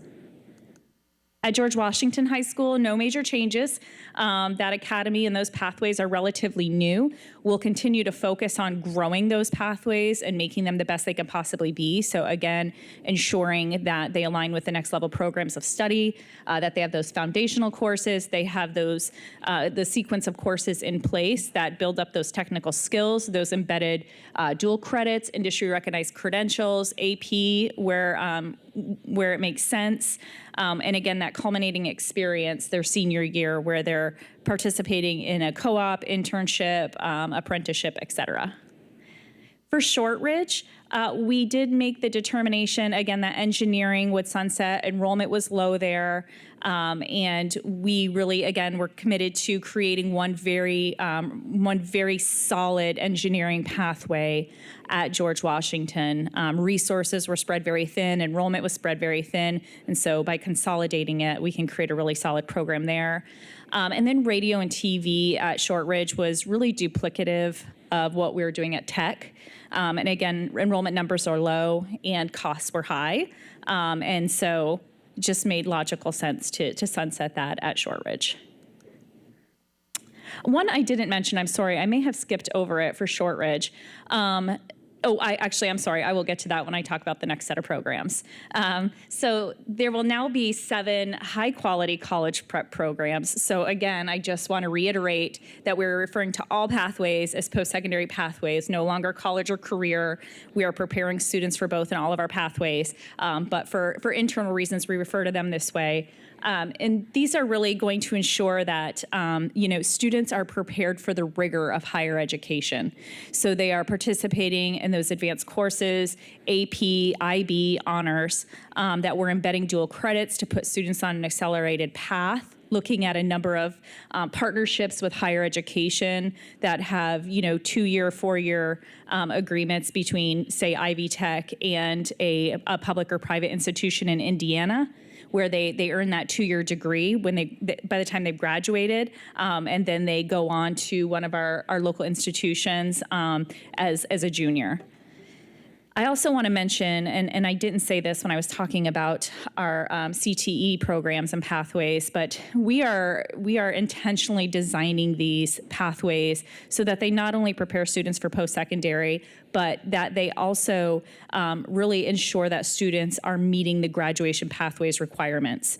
So I believe I shared with you all at your retreat the grad pathways requirements, and each and every one of these pathways will do that without us having to even think about it. The students won't even necessarily know that they're checking those boxes, and it makes the graduation pathways very relevant, and everything will be aligned to their pathway, as opposed to it feeling like, oh man, I got a checkbox too. I've got to run out and do this just to check that box. It's going to be much more meaningful. So with the college prep programs, the major one I want to point out at Shortridge is that the VPA program will now become a true visual and performing arts program. So previously, students would be in the IB career program in either dance or fine arts or theater. Now all students will be VPA students, and while they might sort of major, if you will, in a specific area, they're going to have a much more robust visual and performing arts curriculum, curriculum, so that they're prepared for many different opportunities in that industry. And then some of the other key areas just at Tech, where we really refer to them as college prep programs, law and public policy, New Tech, and Mass Sci. Again, we're looking at early college models, AP capstone courses, and just how we can really strengthen those particular programs so that students can see very clearly that they are on a track for a 4-year degree and have the confidence to know that they can complete college coursework and that they have some college courses under their belt so that they're moving through that higher education experience at an accelerated rate. So this is just a snapshot of what the future of our high-quality post-secondary pathways look like.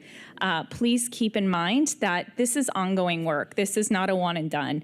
It started with the high school reinvention several years ago, and it will continue. We will set up methods to ensure that our programs and pathways are yielding good outcomes for our students. And if they're not, we're going to revisit them. We're going to continue to work on this. So this is going to be an iterative process. Although every couple years we will not propose sunsetting, a number of pathways, but we will continue to do continuous quality improvement.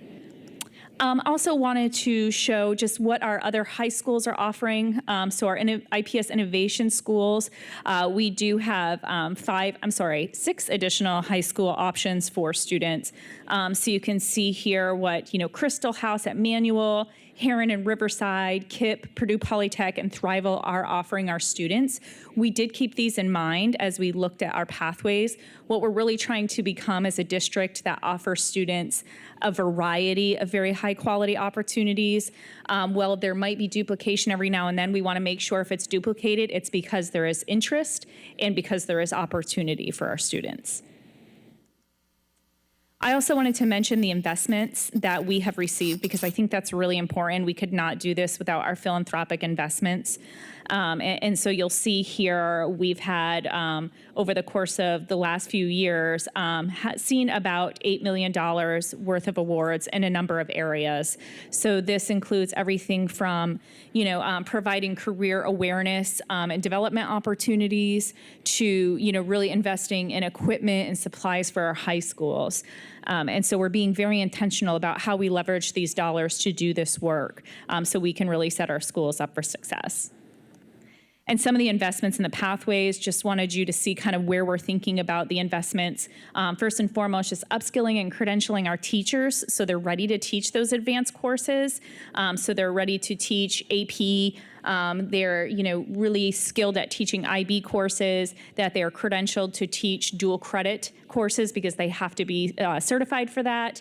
We're going to be creating ongoing onboarding and ongoing PD for our CTE teachers. I mentioned earlier that many of them come to us from industry, so we want to really provide them as much support as possible so they can be successful in the classroom.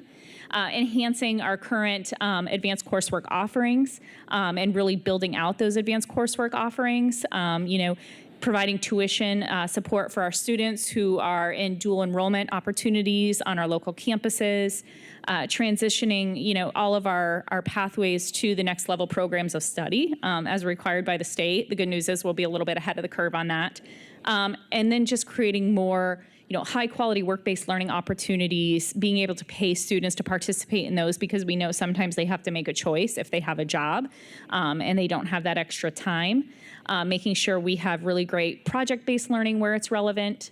And then ensuring access and support for our students across the pathways and career awareness activities, college access, taking kids on tours of colleges and universities, just being able to do those types of things for our students that really make a big difference when it comes time to applying to college, as they've been on a campus and they know, hey, I know what this looks like, I know what this feels like. So really using these dollars, every penny of them, on making sure our students are completing these pathways and are prepared for post-secondary. So this is just a slide I've been using in pretty much everything, every presentation I share. Just what is it? What are the student outcomes? What is the outcome of this work? And it's really just making sure that that every pathway really has something of value in an aligned post-secondary opportunity, and that it really allows students greater access. And there's people who think, how can we expect these young people to make choices, and what if they change their mind? That's okay. Our goal is twofold. It's one, to prepare them for post-secondary, right? And even if it's in a path they decide not to continue down, they have something of currency and value in their back pocket. And two, we have helped them learn how to make informed and intentional decisions about their future. So if they do decide to pivot, they'll know how to do that. And then just next steps, really launching into this work. The goal is to fully implement these pathways in the 22-23 academic year. So a steering committee will be a district level team, including administrators from the schools, to make these big strategic decisions that will then inform the work of the school-based implementation teams, who will be sort of boots on the ground doing this work at the school level to ensure the right courses are in place, the right teachers are in place, the teachers are trained and prepared to teach these courses. And so we've got a lot of work ahead of us, and I look forward to providing you all with more updates over the course of the next year. With that, happy to take questions. Thank you so much for the presentation, Jennifer. Commissioner Arnold. Yes, I guess I thought all of the healthcare related classes were at addicts. Is there a reason there's some, because it looks like that duplicates the healthcare specialist and the medical assistant at both schools? Yep. Is there a reason it's not located in just one? We had thought about doing that, but there is so much student interest, and frankly, there is so much opportunity for our students that it just makes sense to keep it in both places. We are bursting at the seams in both programs. And so what we didn't want to do was shut one down and say it's only at Attucks and then have students not have access to it. And my second question is, I see on slide 15, it talks about JROTC and communications at Shortridge, but I don't see JROTC at any of the other schools. Are we going to, don't all schools have JROTC? Yes, all schools have it as an extracurricular, but not all of them have created a pathway around it. They just, got really creative at Shortridge, and it's something that the IB curriculum allows for. So we are going to explore that option at our other 3 high schools, absolutely. But we're not taking away their current program? Oh my gosh, no. They'll Okay. still have it as as an activity, as a program, but Just not tied it into it the just won't be pathways? right. Those courses will still be considered elective courses as opposed to it being part of an academic pathway. Thank you. Commissioner Moore. Can I get clarification? I'm always following up on somebody else's question. I'm going to follow up on Diane. So is this program at Shortridge, is it a program to help them become officers within the military? Is that what this program is for? Yeah, it's JROTC is very clear in that it is not a recruitment program. But the way we see it is it really is meaning to prepare students for public service in some way, shape, or form, and leadership. So I think they would not specifically say that it's a recruitment effort for, students who want to be officers. But I think that is something that those kids will be encouraged to explore. Absolutely. One more. No, go. Commissioner Allen. Yes, thank you. I want to go back to slides 7 and 8, particularly under cosmetology and culinary arts. There is an entrepreneurial focus. Can you elaborate on what that looks like? Sorry, can you say that again? Slides 7 and 8, under cosmetology and culinary arts. Some of the key changes is add an entrepreneurial focus. Can you elaborate on what that looks like? Yeah, the idea with those is to really strengthen those pathways by offering or embedding the entrepreneurship capstone into those so that students not only come out with credentials and certifications in cosmetology or culinary arts, but that they also are prepared to essentially run their own businesses and or go on to higher education to really focus on business and entrepreneurship. So it's really just trying to strengthen those 2 programs so that students have additional paths. Commissioner Moore, I think you had a second question. I think I answered my question, though. So I was fortunate enough to be able to participate when they would first start talking about doing these pathways, and I was in the business finance piece.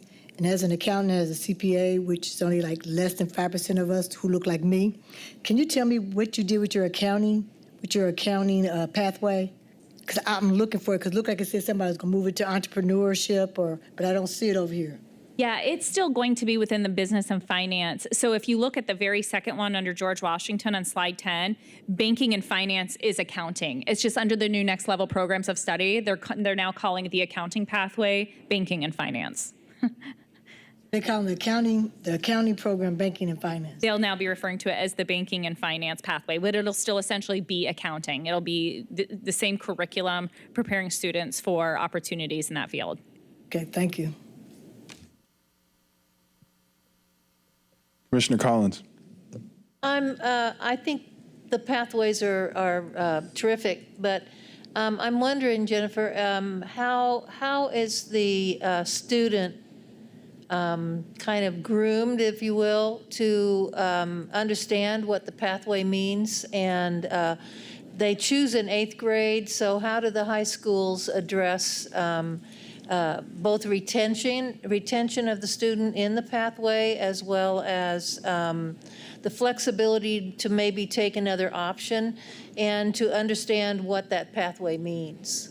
Yeah, that's a really good question and something that we've been really working hard on. I remember in my first month with the district, I said to Superintendent Johnson, okay, we've got these amazing opportunities. Now, how do we help young people understand how to make that informed and intentional choice? And so there have been a lot of efforts in that middle school space to really help students understand those pathways when they're using Naviance and taking self-assessments, tying those to the pathway options in our high schools. So really much more concerted efforts. We're looking at adding and exploring college and careers course in that middle school space. So there have been a lot of efforts. There's the 8th grade extravaganza. We started it last year, of course. This year it was not in person. We did it virtually, but that's an opportunity for students to meet with the high schools, learn more about the pathways. So we really have to start talking about it sooner and really helping them understand how their interests, skills, and aptitudes really align to the offerings in high school. In addition, when the students choose their high school, they essentially choose not necessarily their really specific pathway, but they would choose, say at George Washington, the business academy. And then in that 9th grade year, through planning for college and careers, and a number of efforts around career development, students learn more about the pathways within that, but also their other options at the building. So again, once the 10th grade year starts and they're meant to start in that pathway, they are armed with plenty of information. And we do allow them to transfer high schools once. They can transfer more than that, but it has to be a conversation with their counselor to ensure that if they do make that transition to another building or another program, that they're going to be on track to graduation. Did that answer your question? Yes, thank you.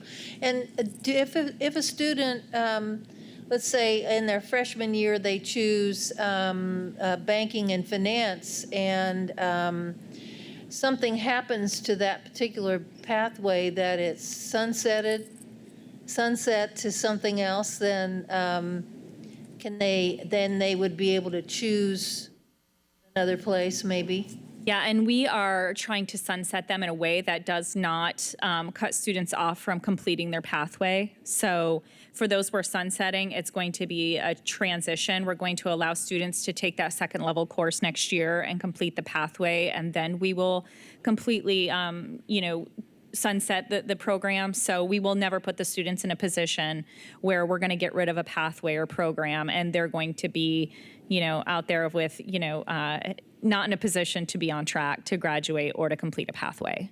So we will always be mindful of that. Thank you.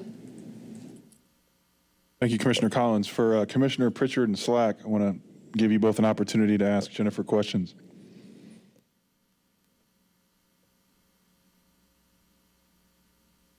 Commissioner Slack. Thank you, Jennifer, for being here tonight, and thank you for your wealth of knowledge that you've imparted to us. It's a lot of information to take in, but I do want to ask, I want to make a comment first on slide 12.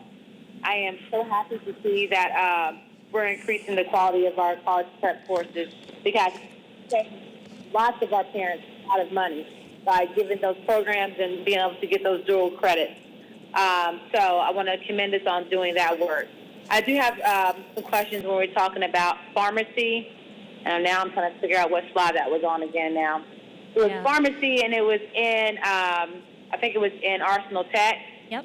Yeah, I see it on slide 8. Yep. And in this gray section, are we saying that these are the areas that are going to be sunsetting and we're not going to do anything to correct them, correct? So some of them will be merged, but pharmacy is one that will be sunset, yes. Okay, so I was wondering, why would we merge the pharmacy with the medical program? And why are we not offering that pharmacy in cohesive to the medical assistance at Christus Addis? So what we're doing is related to medical. Yeah, so for students who are interested in pharmacy, and I will say enrollment in that is really, really low, and there are no certifications that can be offered to high school students in pharmacy. So what we're doing is for students who have an interest in that area, we're recommending that they pursue one of the pathways in the Health Sciences Academy that will give them better foundational skills, because if they're interested in pharmacy, they're going to need an advanced degree. And so it would make more sense to put them in a program that really, gets them prepared for higher education. So whether it be biomedical sciences or, healthcare specialist. So we're not really merging them, but those students will be redirected. If you have the interest, skills, and aptitude for health sciences and specifically in pharmacy, let's get you prepared for a 4-year and advanced degree through some of our other programs that have advanced coursework, that have, AP courses, and that are really sending students on to 4-year institutions. Does that help? Yeah, that helps. And then I also had another area with Arsenal Tech when we talked about law. We're not done with correcting our key changes with that law and policy, right? Because I see here that we're talking about that it gave people the emphasis that we were doing pre-law school there. Mm-hmm. So now we're trying to correct that. And we're still trying to word that right, correct? Because I kind of don't understand your key changes, like can you give me clarification, I guess, on the key changes that you're trying to do there? Yeah, so we are really trying to strengthen that program. And again, some of this is still yet to be determined. But what we really want to do is strengthen that law and public policy program so that students are earning that honors diploma, that we're embedding AP coursework. We're talking about an AP capstone. Again, we know to really participate in this field, you need a degree. And so what are the ways in which we can really prepare students for higher ed programs in law and public policy? And so really looking at how do we make that more of a college prep program versus, what it currently is, which is just a couple of courses. Does that help? Are we looking for partnerships for that program? I'm so sorry, I didn't hear you. Are we looking for partnerships for that program? Because I see there it says partnerships for the academy should start within internal opportunities. Yep. But we don't say that we have parent partners there. We don't have really solid partnerships, and so we want to develop them. So we have a great relationship with IFD for our fire and rescue. What we'd like to do is work more closely with law firms, the city of Indianapolis, the state, just to really help students connect with those organizations that do this work so they can really understand what a career in law and or public policy could look like.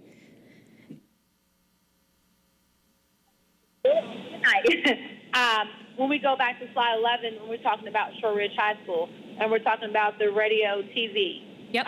So we're removing the program, saying that we have a duplicate in tech. But did we have low enrollment for that program? Since that's an art school, I'm kind of trying to see where we're steering there. Why did we have low, if we did have low enrollment? Yeah, the radio TV program at Shortridge really struggled to get off the ground. They haven't had the proper equipment. They haven't had a lot of interest. They have been mentioning this for the last few years that they were kind of struggling with this program. And so we thought it made sense just to put all resources into the program at Tech and really direct students there. So while it might sound like it makes some sense at Shortridge, it's just, the lack of interest and the lack of just a really solid curriculum and equipment just made it difficult for them to really run effectively. Okay.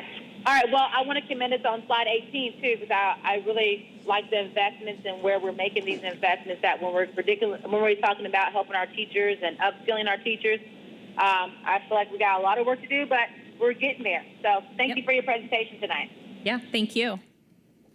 Thank you, Commissioner Slack. Commissioner Pritchard, do you have any questions? Thank you. I just have one question. Is this the first time that IPS has done a survey like they did with MGT? The district has worked with MGT in other capacities, but this is the first time that I believe we have used them in this particular capacity. I'm sorry, I didn't quite hear what you. This is the first time they've done a survey of the high schools? To my knowledge, yes. Okay. Thank you. Yep. Thank you, Commissioner Pritchard.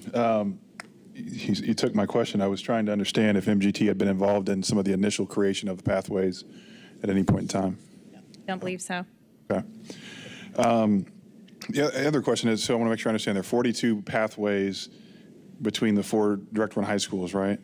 And 30, how many of those are CTE, and then how many of those are college? I want to make sure I understand the So mix. there's 23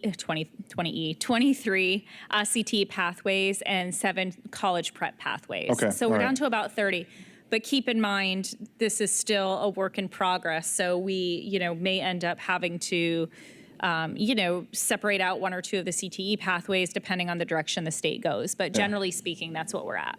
Okay, I'm still trying to rack my brain here and understand the architecture and how the tentacles move when you pick a lane, I guess, right? Yep. And so I guess, off the top of your head, maybe I'm just curious sort of what are the, I'm looking at slide 15 and slide 16 and 15, there's a lot going on there, particularly at tech.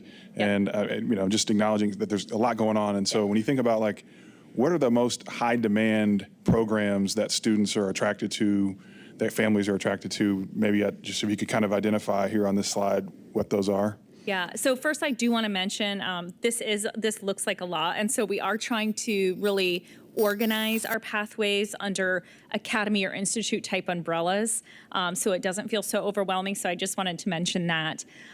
There are several programs, and I believe Superintendent Johnson that you recently received an email from our CTE Pathways Director with the highest enrollments, and so I'm blanking on those at the moment. But I can tell you that cosmetology, automotive services are 2 really big ones at Tech, our sort of traditional CTC programs. We also have a lot of interest, of course, in our health sciences programs. So medical assistant, healthcare specialist, well, they're new. I'm sort of lumping them in with the CNA, but those programs at both Tech and Addix are hugely popular. We also have had quite a bit of interest in welding, so much so that we're expanding welding, looking at doing some construction and adding more equipment because there are so many students that are interested. So I would say those are probably the biggest ones that come to mind. And then, of course, you have the IB diploma program at Shortridge, which makes up, 50% of their student population. And then everything is a little bit more evenly spread out. No, I appreciate you. I was just going to share, I just pulled up the data she sent me. So health sciences, welding, computer science were our 3 highest funded courses if you're looking at through the lens of what's sort of funded by the state. Those are our 3 highest.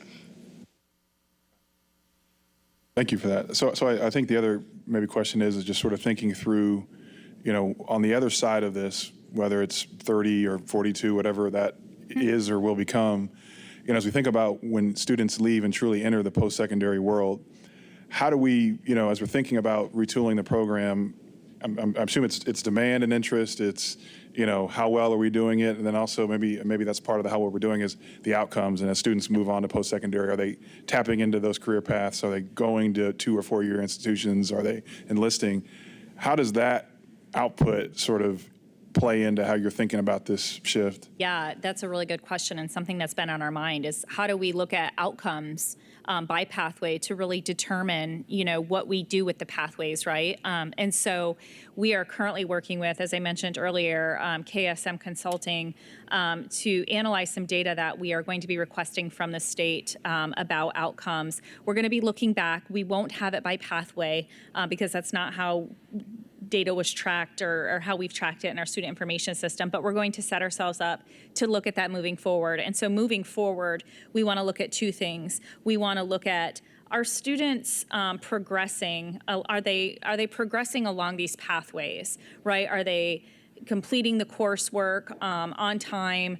Are they successfully completing the college coursework and earning those credits? Are they earning those certifications, et cetera? So, we're going to be looking at those sort of completion and progression rates. We're also going to be looking at longitudinal data. What happens to those students 1 year out, 5 years out?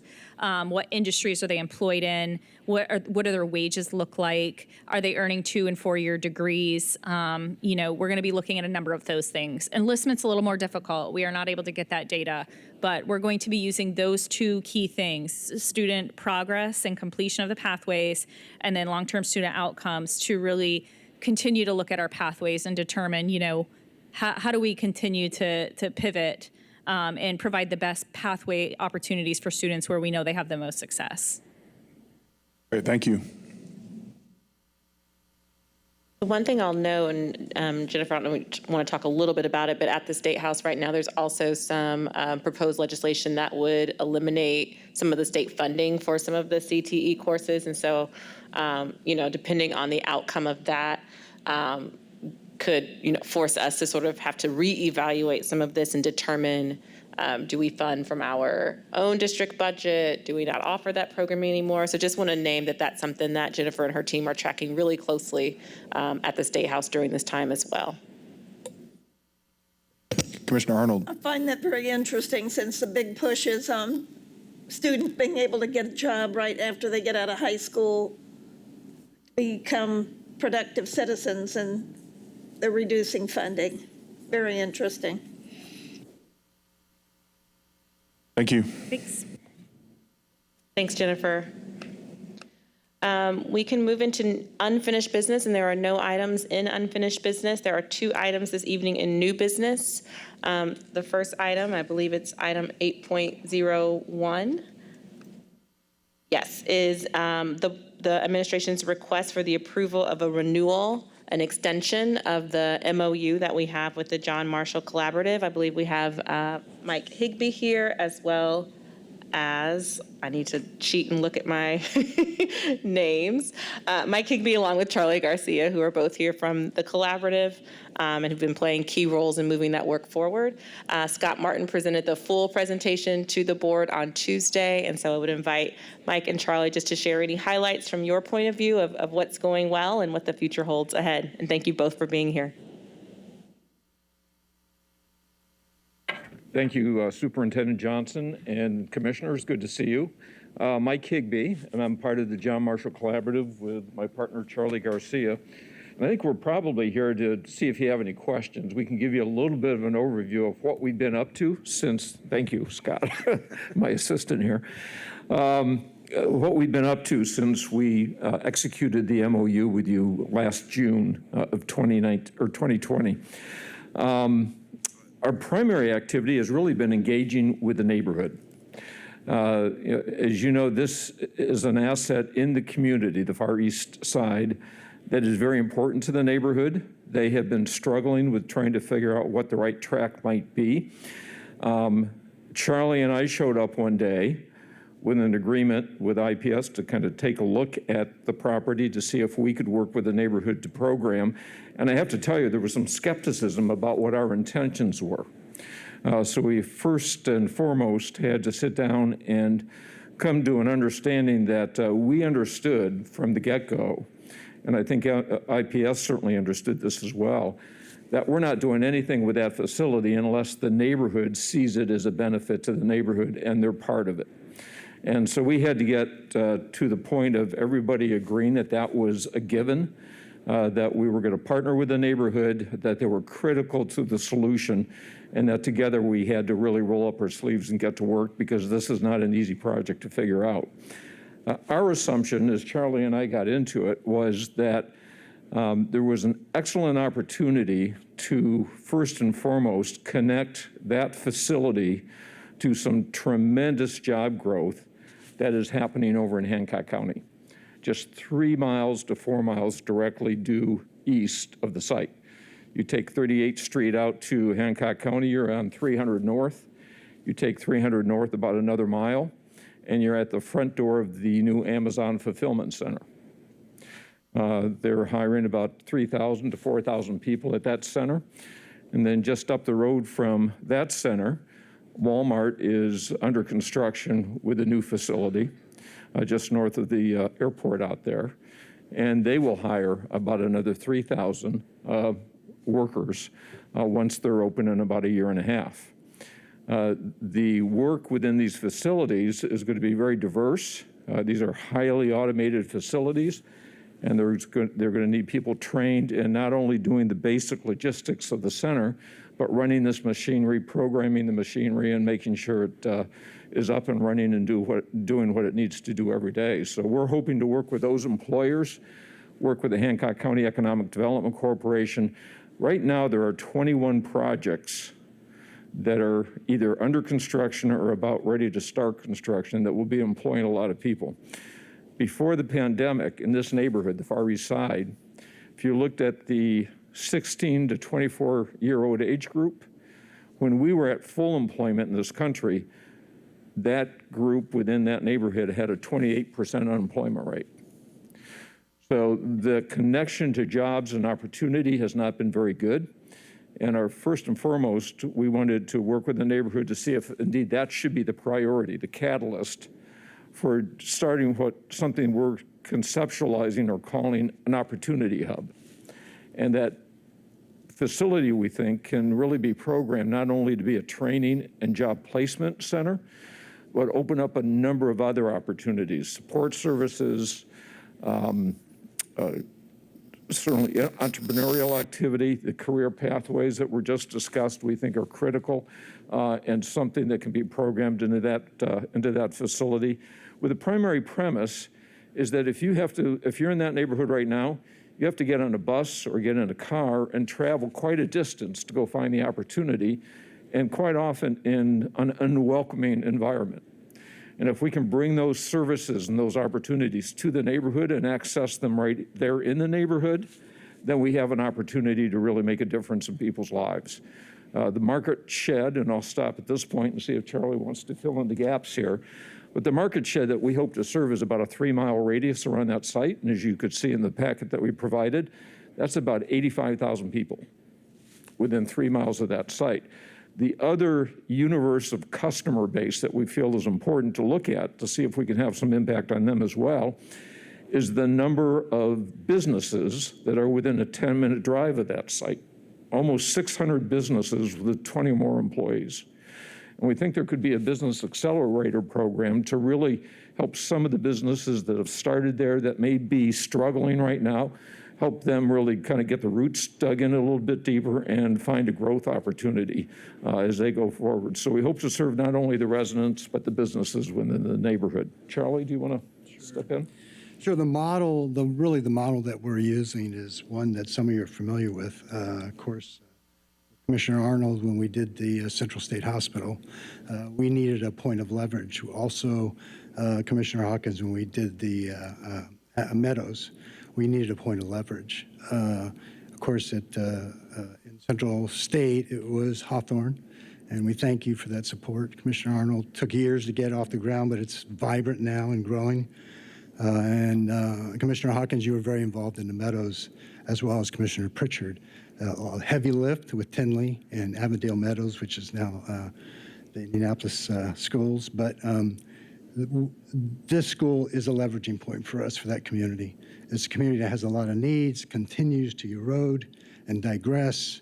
I was one of the founders of La Plaza, which came in the cafe. So I've been very involved in the neighborhood for a couple decades now. So taking those models and utilizing those as examples of what can be done, heavy lifting, a lot of resources, but we know that John Marshall is that point of leverage for us as we can continue to meet with the community. So this MOU is very important to us. It is what has really differentiated us from other initiatives that attempted to be launched in that community. But with this property, we really believe over the next year or two that we can really get some momentum. We already have momentum going. We have supporters. The Glick Foundation is supporting us. All the community, most of the community has stepped up and is supporting us. So we appreciate your consideration of what we're doing out there. But again, it's heavy lifting, as some of you know, but we have great examples of success and what it can transpire to be. So, questions? Great. Thank you, gentlemen, for your presentation, and thank you again for being here Thursday night and Tuesday night as well. So thank you for that. I'm going to begin with Commissioners Pritchard and Slack, who are on the phone, if either of the two of them have questions.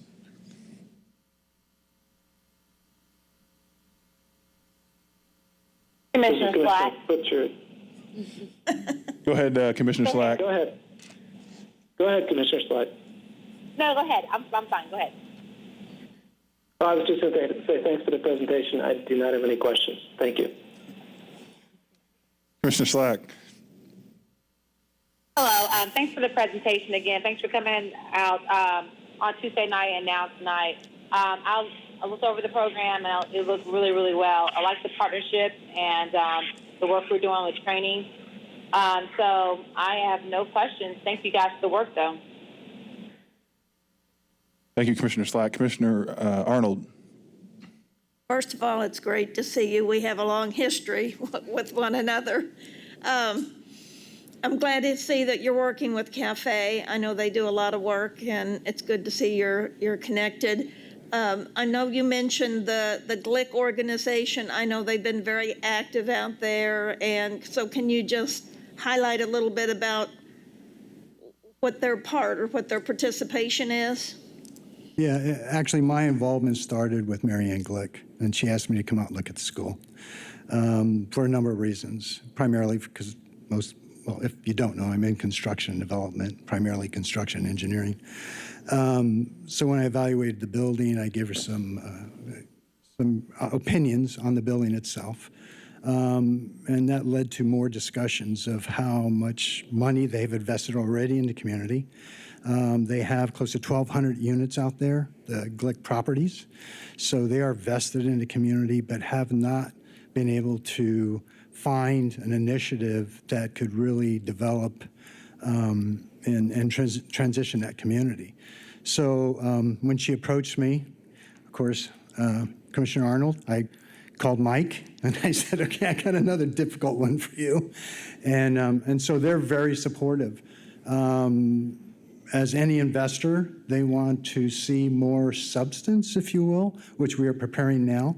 They are willing at least to consider investing, but it just wouldn't be the Glick Foundation, it would be others. We have spoken with a number of philanthropic agencies. They're all very interested in what we're doing out there, and primarily in the training and certification area, and also from the standpoint of transitional housing for that area. So, and working with the community is very important. So to answer your question, I don't mean long-winded, but they're very vested from a financial and from a philanthropic position for that area. So we have continued discussion with them.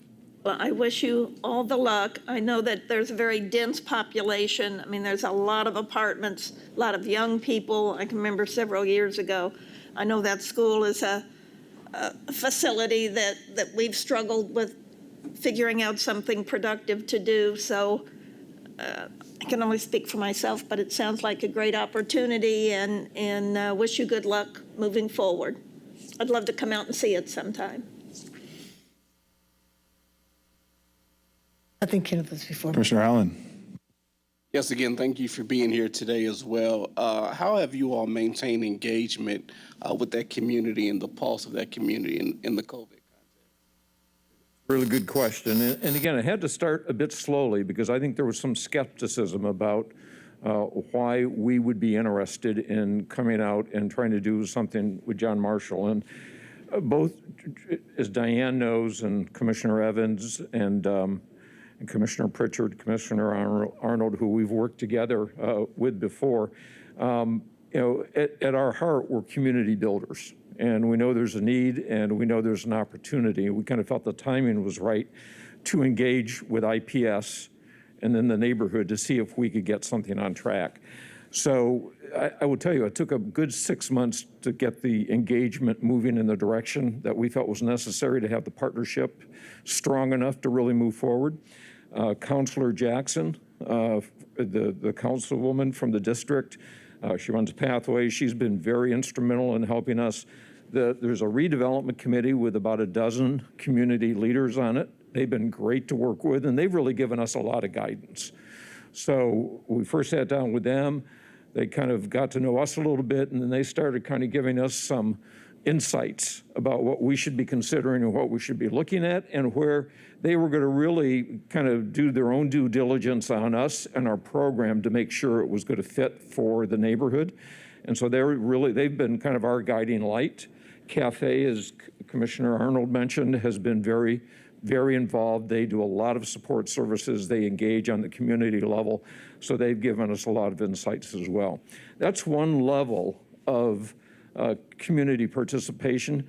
There's, to Charlie's point, there's a broader partnership group that we have to start building because we can't do this by ourselves. We've always been clear there are many partners within the broader community, Ivy Tech kind of being one of the key ones that really need to be at the table to help us program and support what we hope to put into that building. As you know, that has about 340,000 square feet. About 200,000 square feet is conventional space, office or classroom. And we are assuming of that 200,000 square feet that we're at something close to full occupancy if we program 160,000 square feet. So we're looking at that 160 and dividing it into 3 chunks, kind of training and education, support services, and then entrepreneurial and enterprise activity. We think that entrepreneurial and enterprise activity will kind of sustain the overall program. We are working with a 2-year to 5-year program right now that we want to figure out what the first 2 years look like as far as the financial model, and then what those last 3 years look like of the 5 years that will get us to sustainability and a community asset that the community can then run and maintain. Charlie and I, we've made it very clear to the neighborhood. We didn't wake up one day and say, we want to own John Marshall. So this is going to be a community asset at the end of the day. It's going to be an asset that they control and that they maintain, but we got to get it to that sustainable level first. Thank you. Commissioner Moore. Sure, I remember you guys came here early on, and of course you're in my district. So, and I said then, and as I'll say now, that I'm very happy that you found the will to try to do something for that community, because the Far East Side has truly suffered over the past couple of years as we have continued to put money into central part of Indianapolis. So I guess my number one question is so Cafe and Liz had this project called the Far East Side Economic Inclusion Project. Were you guys involved in that? And if so, I mean, how did you bring it forth with the projects that you're working on now? And do you participate in those conversations and discussions? We have talked to those partners, and they are engaged at the community, and we've been invited into some of those conversations, but we haven't fully engaged yet, to be totally honest. And I think we've been waiting to, and I think they've been waiting to see how they can interface with us and we can interface with them to take advantage of the work that they've done to date. It's my understanding they still are very much in the early stages as well as far as figuring out what the programming is going to look like and how to put that on the ground in the neighborhood. So we're aware of it. We've had some conversations, but we really haven't done much with it yet, I have to admit.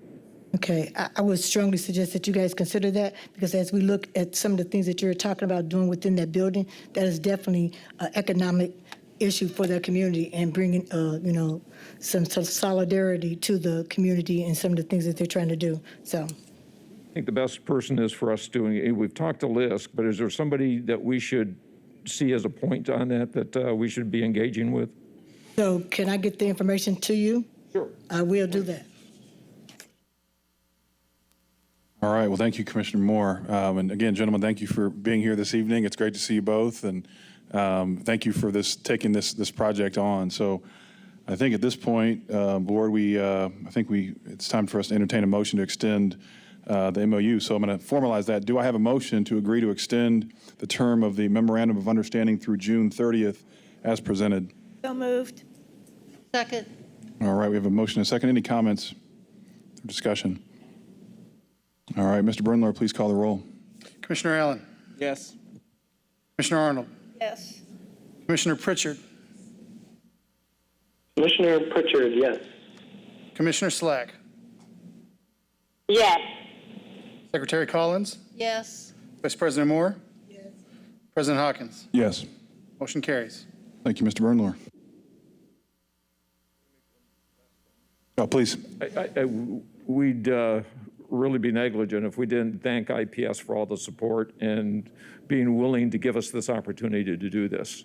You took a risk with us. Hopefully we've lived up to it to date. We know we still, as Charlie said, have a heavy lift here, but none of it would have been possible if you didn't agree to work with us and the neighborhood to get this far. So thank you very much. Thank you both for being here. Thank you from our team for Scott Martin and his support of the work. And we're just very excited about what is possible. So thank you for all the work that you're doing. Our final item tonight is item 8.02, which is approval of the school year calendar for school year 21-22. I'm going to briefly walk through just some of the context by which we created the calendar before we ask for the board's approval.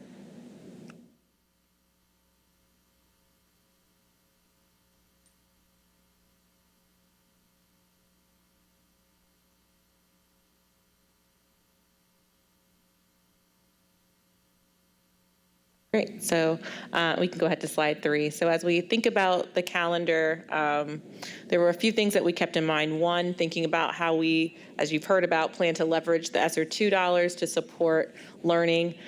2, the urgent academic needs we have, given the disruption of this year with COVID and accelerating learning so we can meet the goals that we've set forth in our 2025 strategic plan. And then thirdly, the time that students have lost both at the end of the last academic year as well as this year, and how we think about that in our calendar. So you've heard about a number of these things already this evening. As you're well aware, we are looking to create short-term learning acceleration opportunities. Those things right now would be outside of the school year calendar, and so on Saturdays, weekends, summer acceleration, et cetera, for this upcoming year, that will be invested in our tier 1. So that's the first point of instruction that our teachers give in the classroom, that we are focused on protecting time and carving out sacred time for teacher development and support as they are internalizing that high quality curriculum. And then again, that those changes made in our calendar support our overall academic strategy and the focus we want to have in the year ahead. So our goals for the calendar were to increase our teacher professional development time. So again, as they're going into classrooms with curriculum, ensuring that they have the supports needed and the time needed to really internalize that curriculum. To preserve student learning time. Oftentimes in calendars and school schedules, you'll see students aren't in class so that teachers can get that professional learning time. We wanted to be sure we did not shorten student learning days in order to get the teacher professional development. And then we also wanted to provide a summer break. We know this year has been an incredibly challenging year for our school-based staff. And so to the extent possible, we will still offer summer programming this summer for students, but to the extent possible, want to be sure that our staff members can take some well-deserved, well-earned time to rest, to recover, and renew for next year, and give our principals and 12-month staff time for adequate planning for the next school year. We engaged several groups in creating the calendar, to district discussions with IEA team and teacher representatives. We took it to a focus group of principals and teacher leaders as we were considering how we might leverage our calendar differently. And then I took it to the superintendent's parent and community advisory council to get their feedback late last week. So you can see here just sort of the nuts and bolts of the calendar. What I will highlight is different, is that we go from the 2-week breaks at fall and spring to 1-week fall break and 1-week spring break. That's helping us get those additional days for teacher professional development. There will be 5 days at the beginning of the year for teacher professional development and training, as well as for teacher work time built in within that 5 days. And then throughout the year, building in, again, those days for teacher professional learning time. We will still have the full 180 days of student learning. So why are we sort of putting the focus where we are?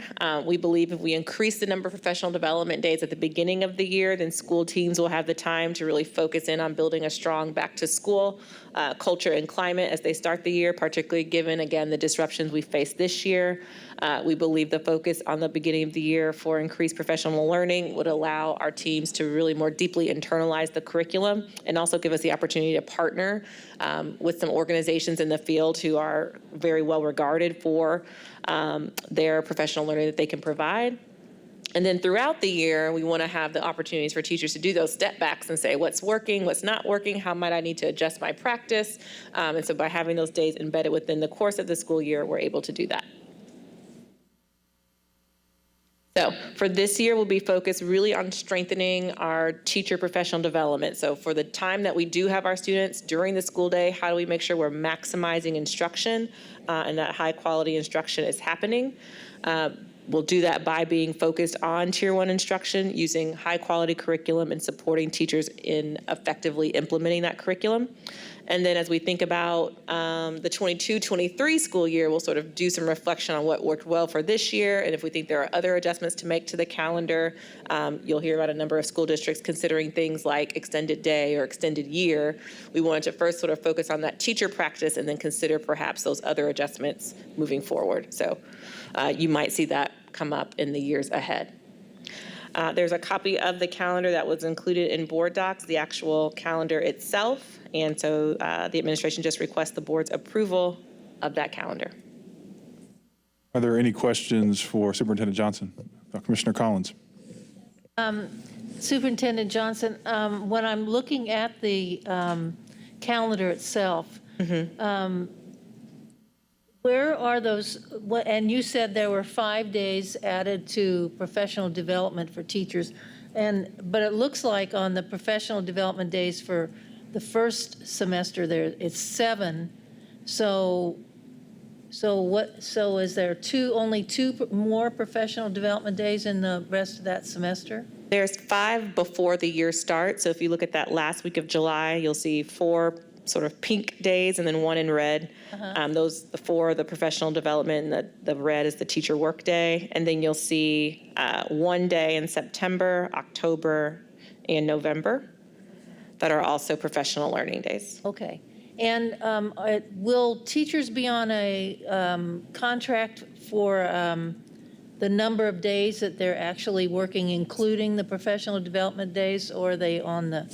So our goal will be, we'll go to the bargaining table with IEA in September, and so to take into account those additional days of time that they're spending as we're bargaining out next year's contract. So that's our intent. Okay. All right. Thank you. Any other questions for Superintendent Johnson? Yes. Commissioner Slack, go ahead. Hello, Superintendent Johnson. I do have a question when it regards to summer schooling. So are we thinking about doing part-time summer schooling, or are we going to do, I heard you say that we need our teachers to get a rest, and I definitely agree with you. They're on burnout. So are we doing full summer, or are we doing part summer? How is that going to look? Or we won't know until we do the bargaining unit. No, and I'll let Dr. Morgan chime in here as well. So we're planning for a regular termed summer school that would start not long after the school year ends. We are partnering with TNTP, and so they have a number of teachers who will be working in partnership with us to provide instruction during summer school. I believe right now we are expecting we'll need a small number of IPS employed teachers who are willing to come and teach during summer school, but to the extent possible, trying to sort of manage that number on the lower end so that, again, teachers have the opportunity to take that time for rest and renewal. Warren, do you want to talk a little bit more about summer school planning? Yeah, and we're still making some of the final adjustments and plans. So we will have a program that we're providing. There will be academic enrichment as well as intervention for students in ELA and math. We're planning to do most of our grade levels. We're also thinking about partnering with some other community partners to provide resources to families as well. And so when we provide a package to families, we'll be sharing our option of our summer school that we'll be doing, but then also sharing more information about some of those partners that we'll need. And as Superintendent Johnson mentioned, we're partnering with TNTP, and we'll also need some of our IPS teachers as well to support with this. We're planning also a summer bridge program for our rising 9th graders so that they can be acclimated to high school. Of course, at this point, we don't know the modality of which summer school will take place, whether it'll be, fully in person or virtual or hybrid. That's to be seen. But we're prioritizing, if we can be in person, that will be the top choice that we'll be looking at.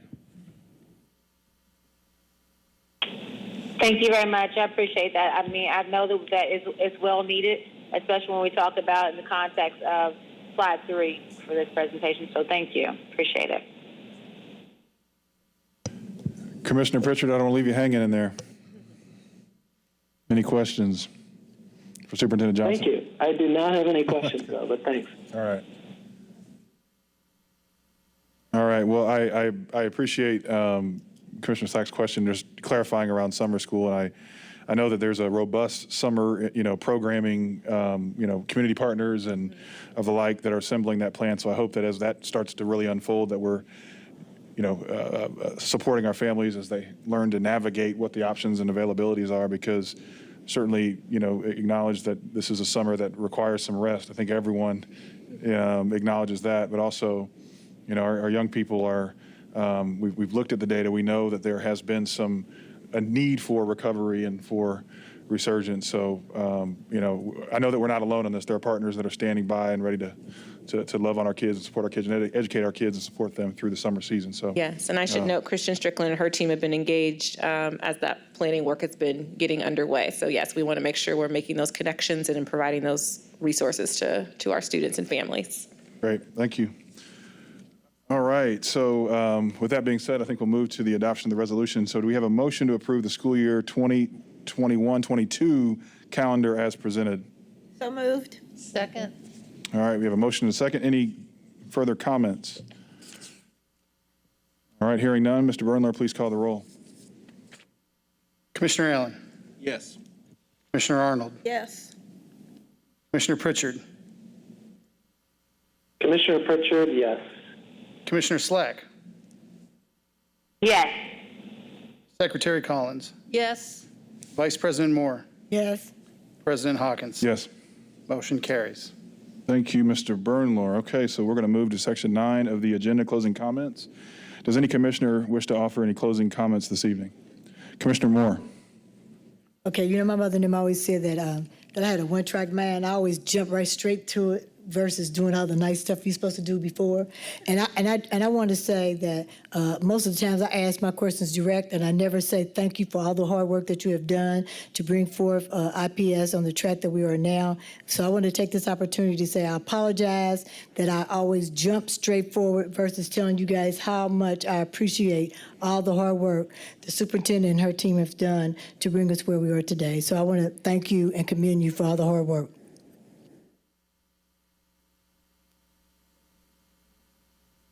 Commissioners Pritchard or Slack, any closing comments? I do not have any. Thank you for the administration, all the work they've done, though. I appreciate everything everyone's done to get everything together for us this next school year. Yeah, thank you. I do not have any comments. I did appreciate the superintendent's comments before the budget presentation. Thanks for making those. Thank you, Commissioner Pritchard.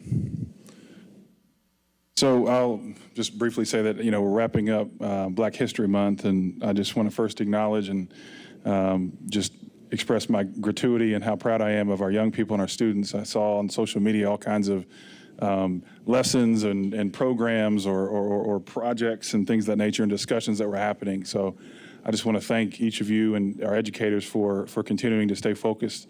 And actually that's one of the reasons why I love IPS is because we keep that light shining on justice and equity. And for many organizations and many folks in our community, that light will turn off in March, but it won't turn off at IPS. And so I just want to lift that up and acknowledge that. And especially, I think, in a time where, there's so much work to be done. And I was reminded, many of us were reminded this week that this is the 1-year anniversary of the murder of Ahmaud Arbery. And, I think that's just an affirmation, a reaffirmation that this is, this is a long, long, long road.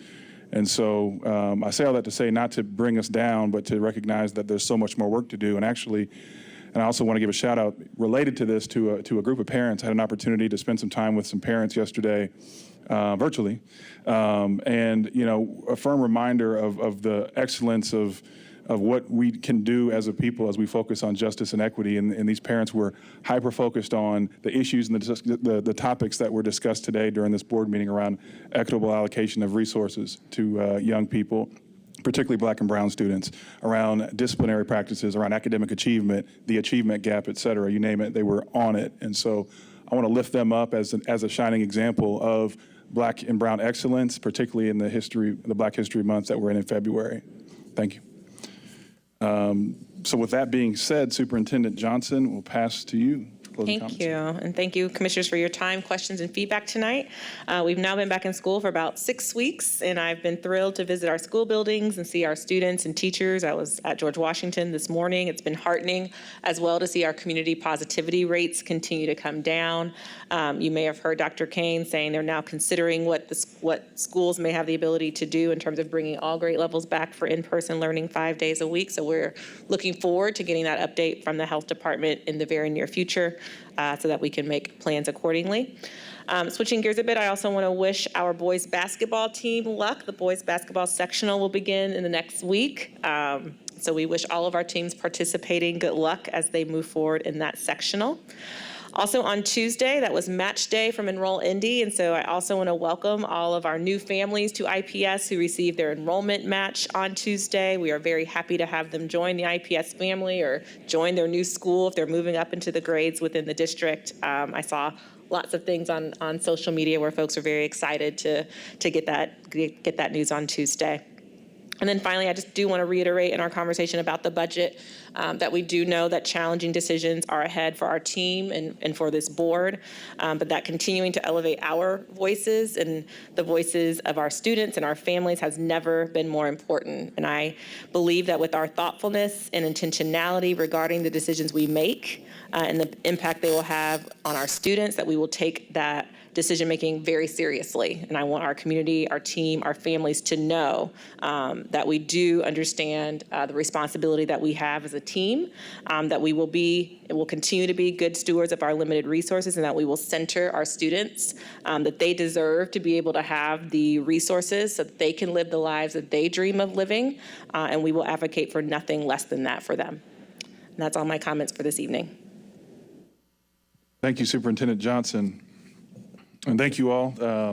So our next scheduled meeting will be our work session on Monday, March 15th at 6 p.m. at Arlington Middle School.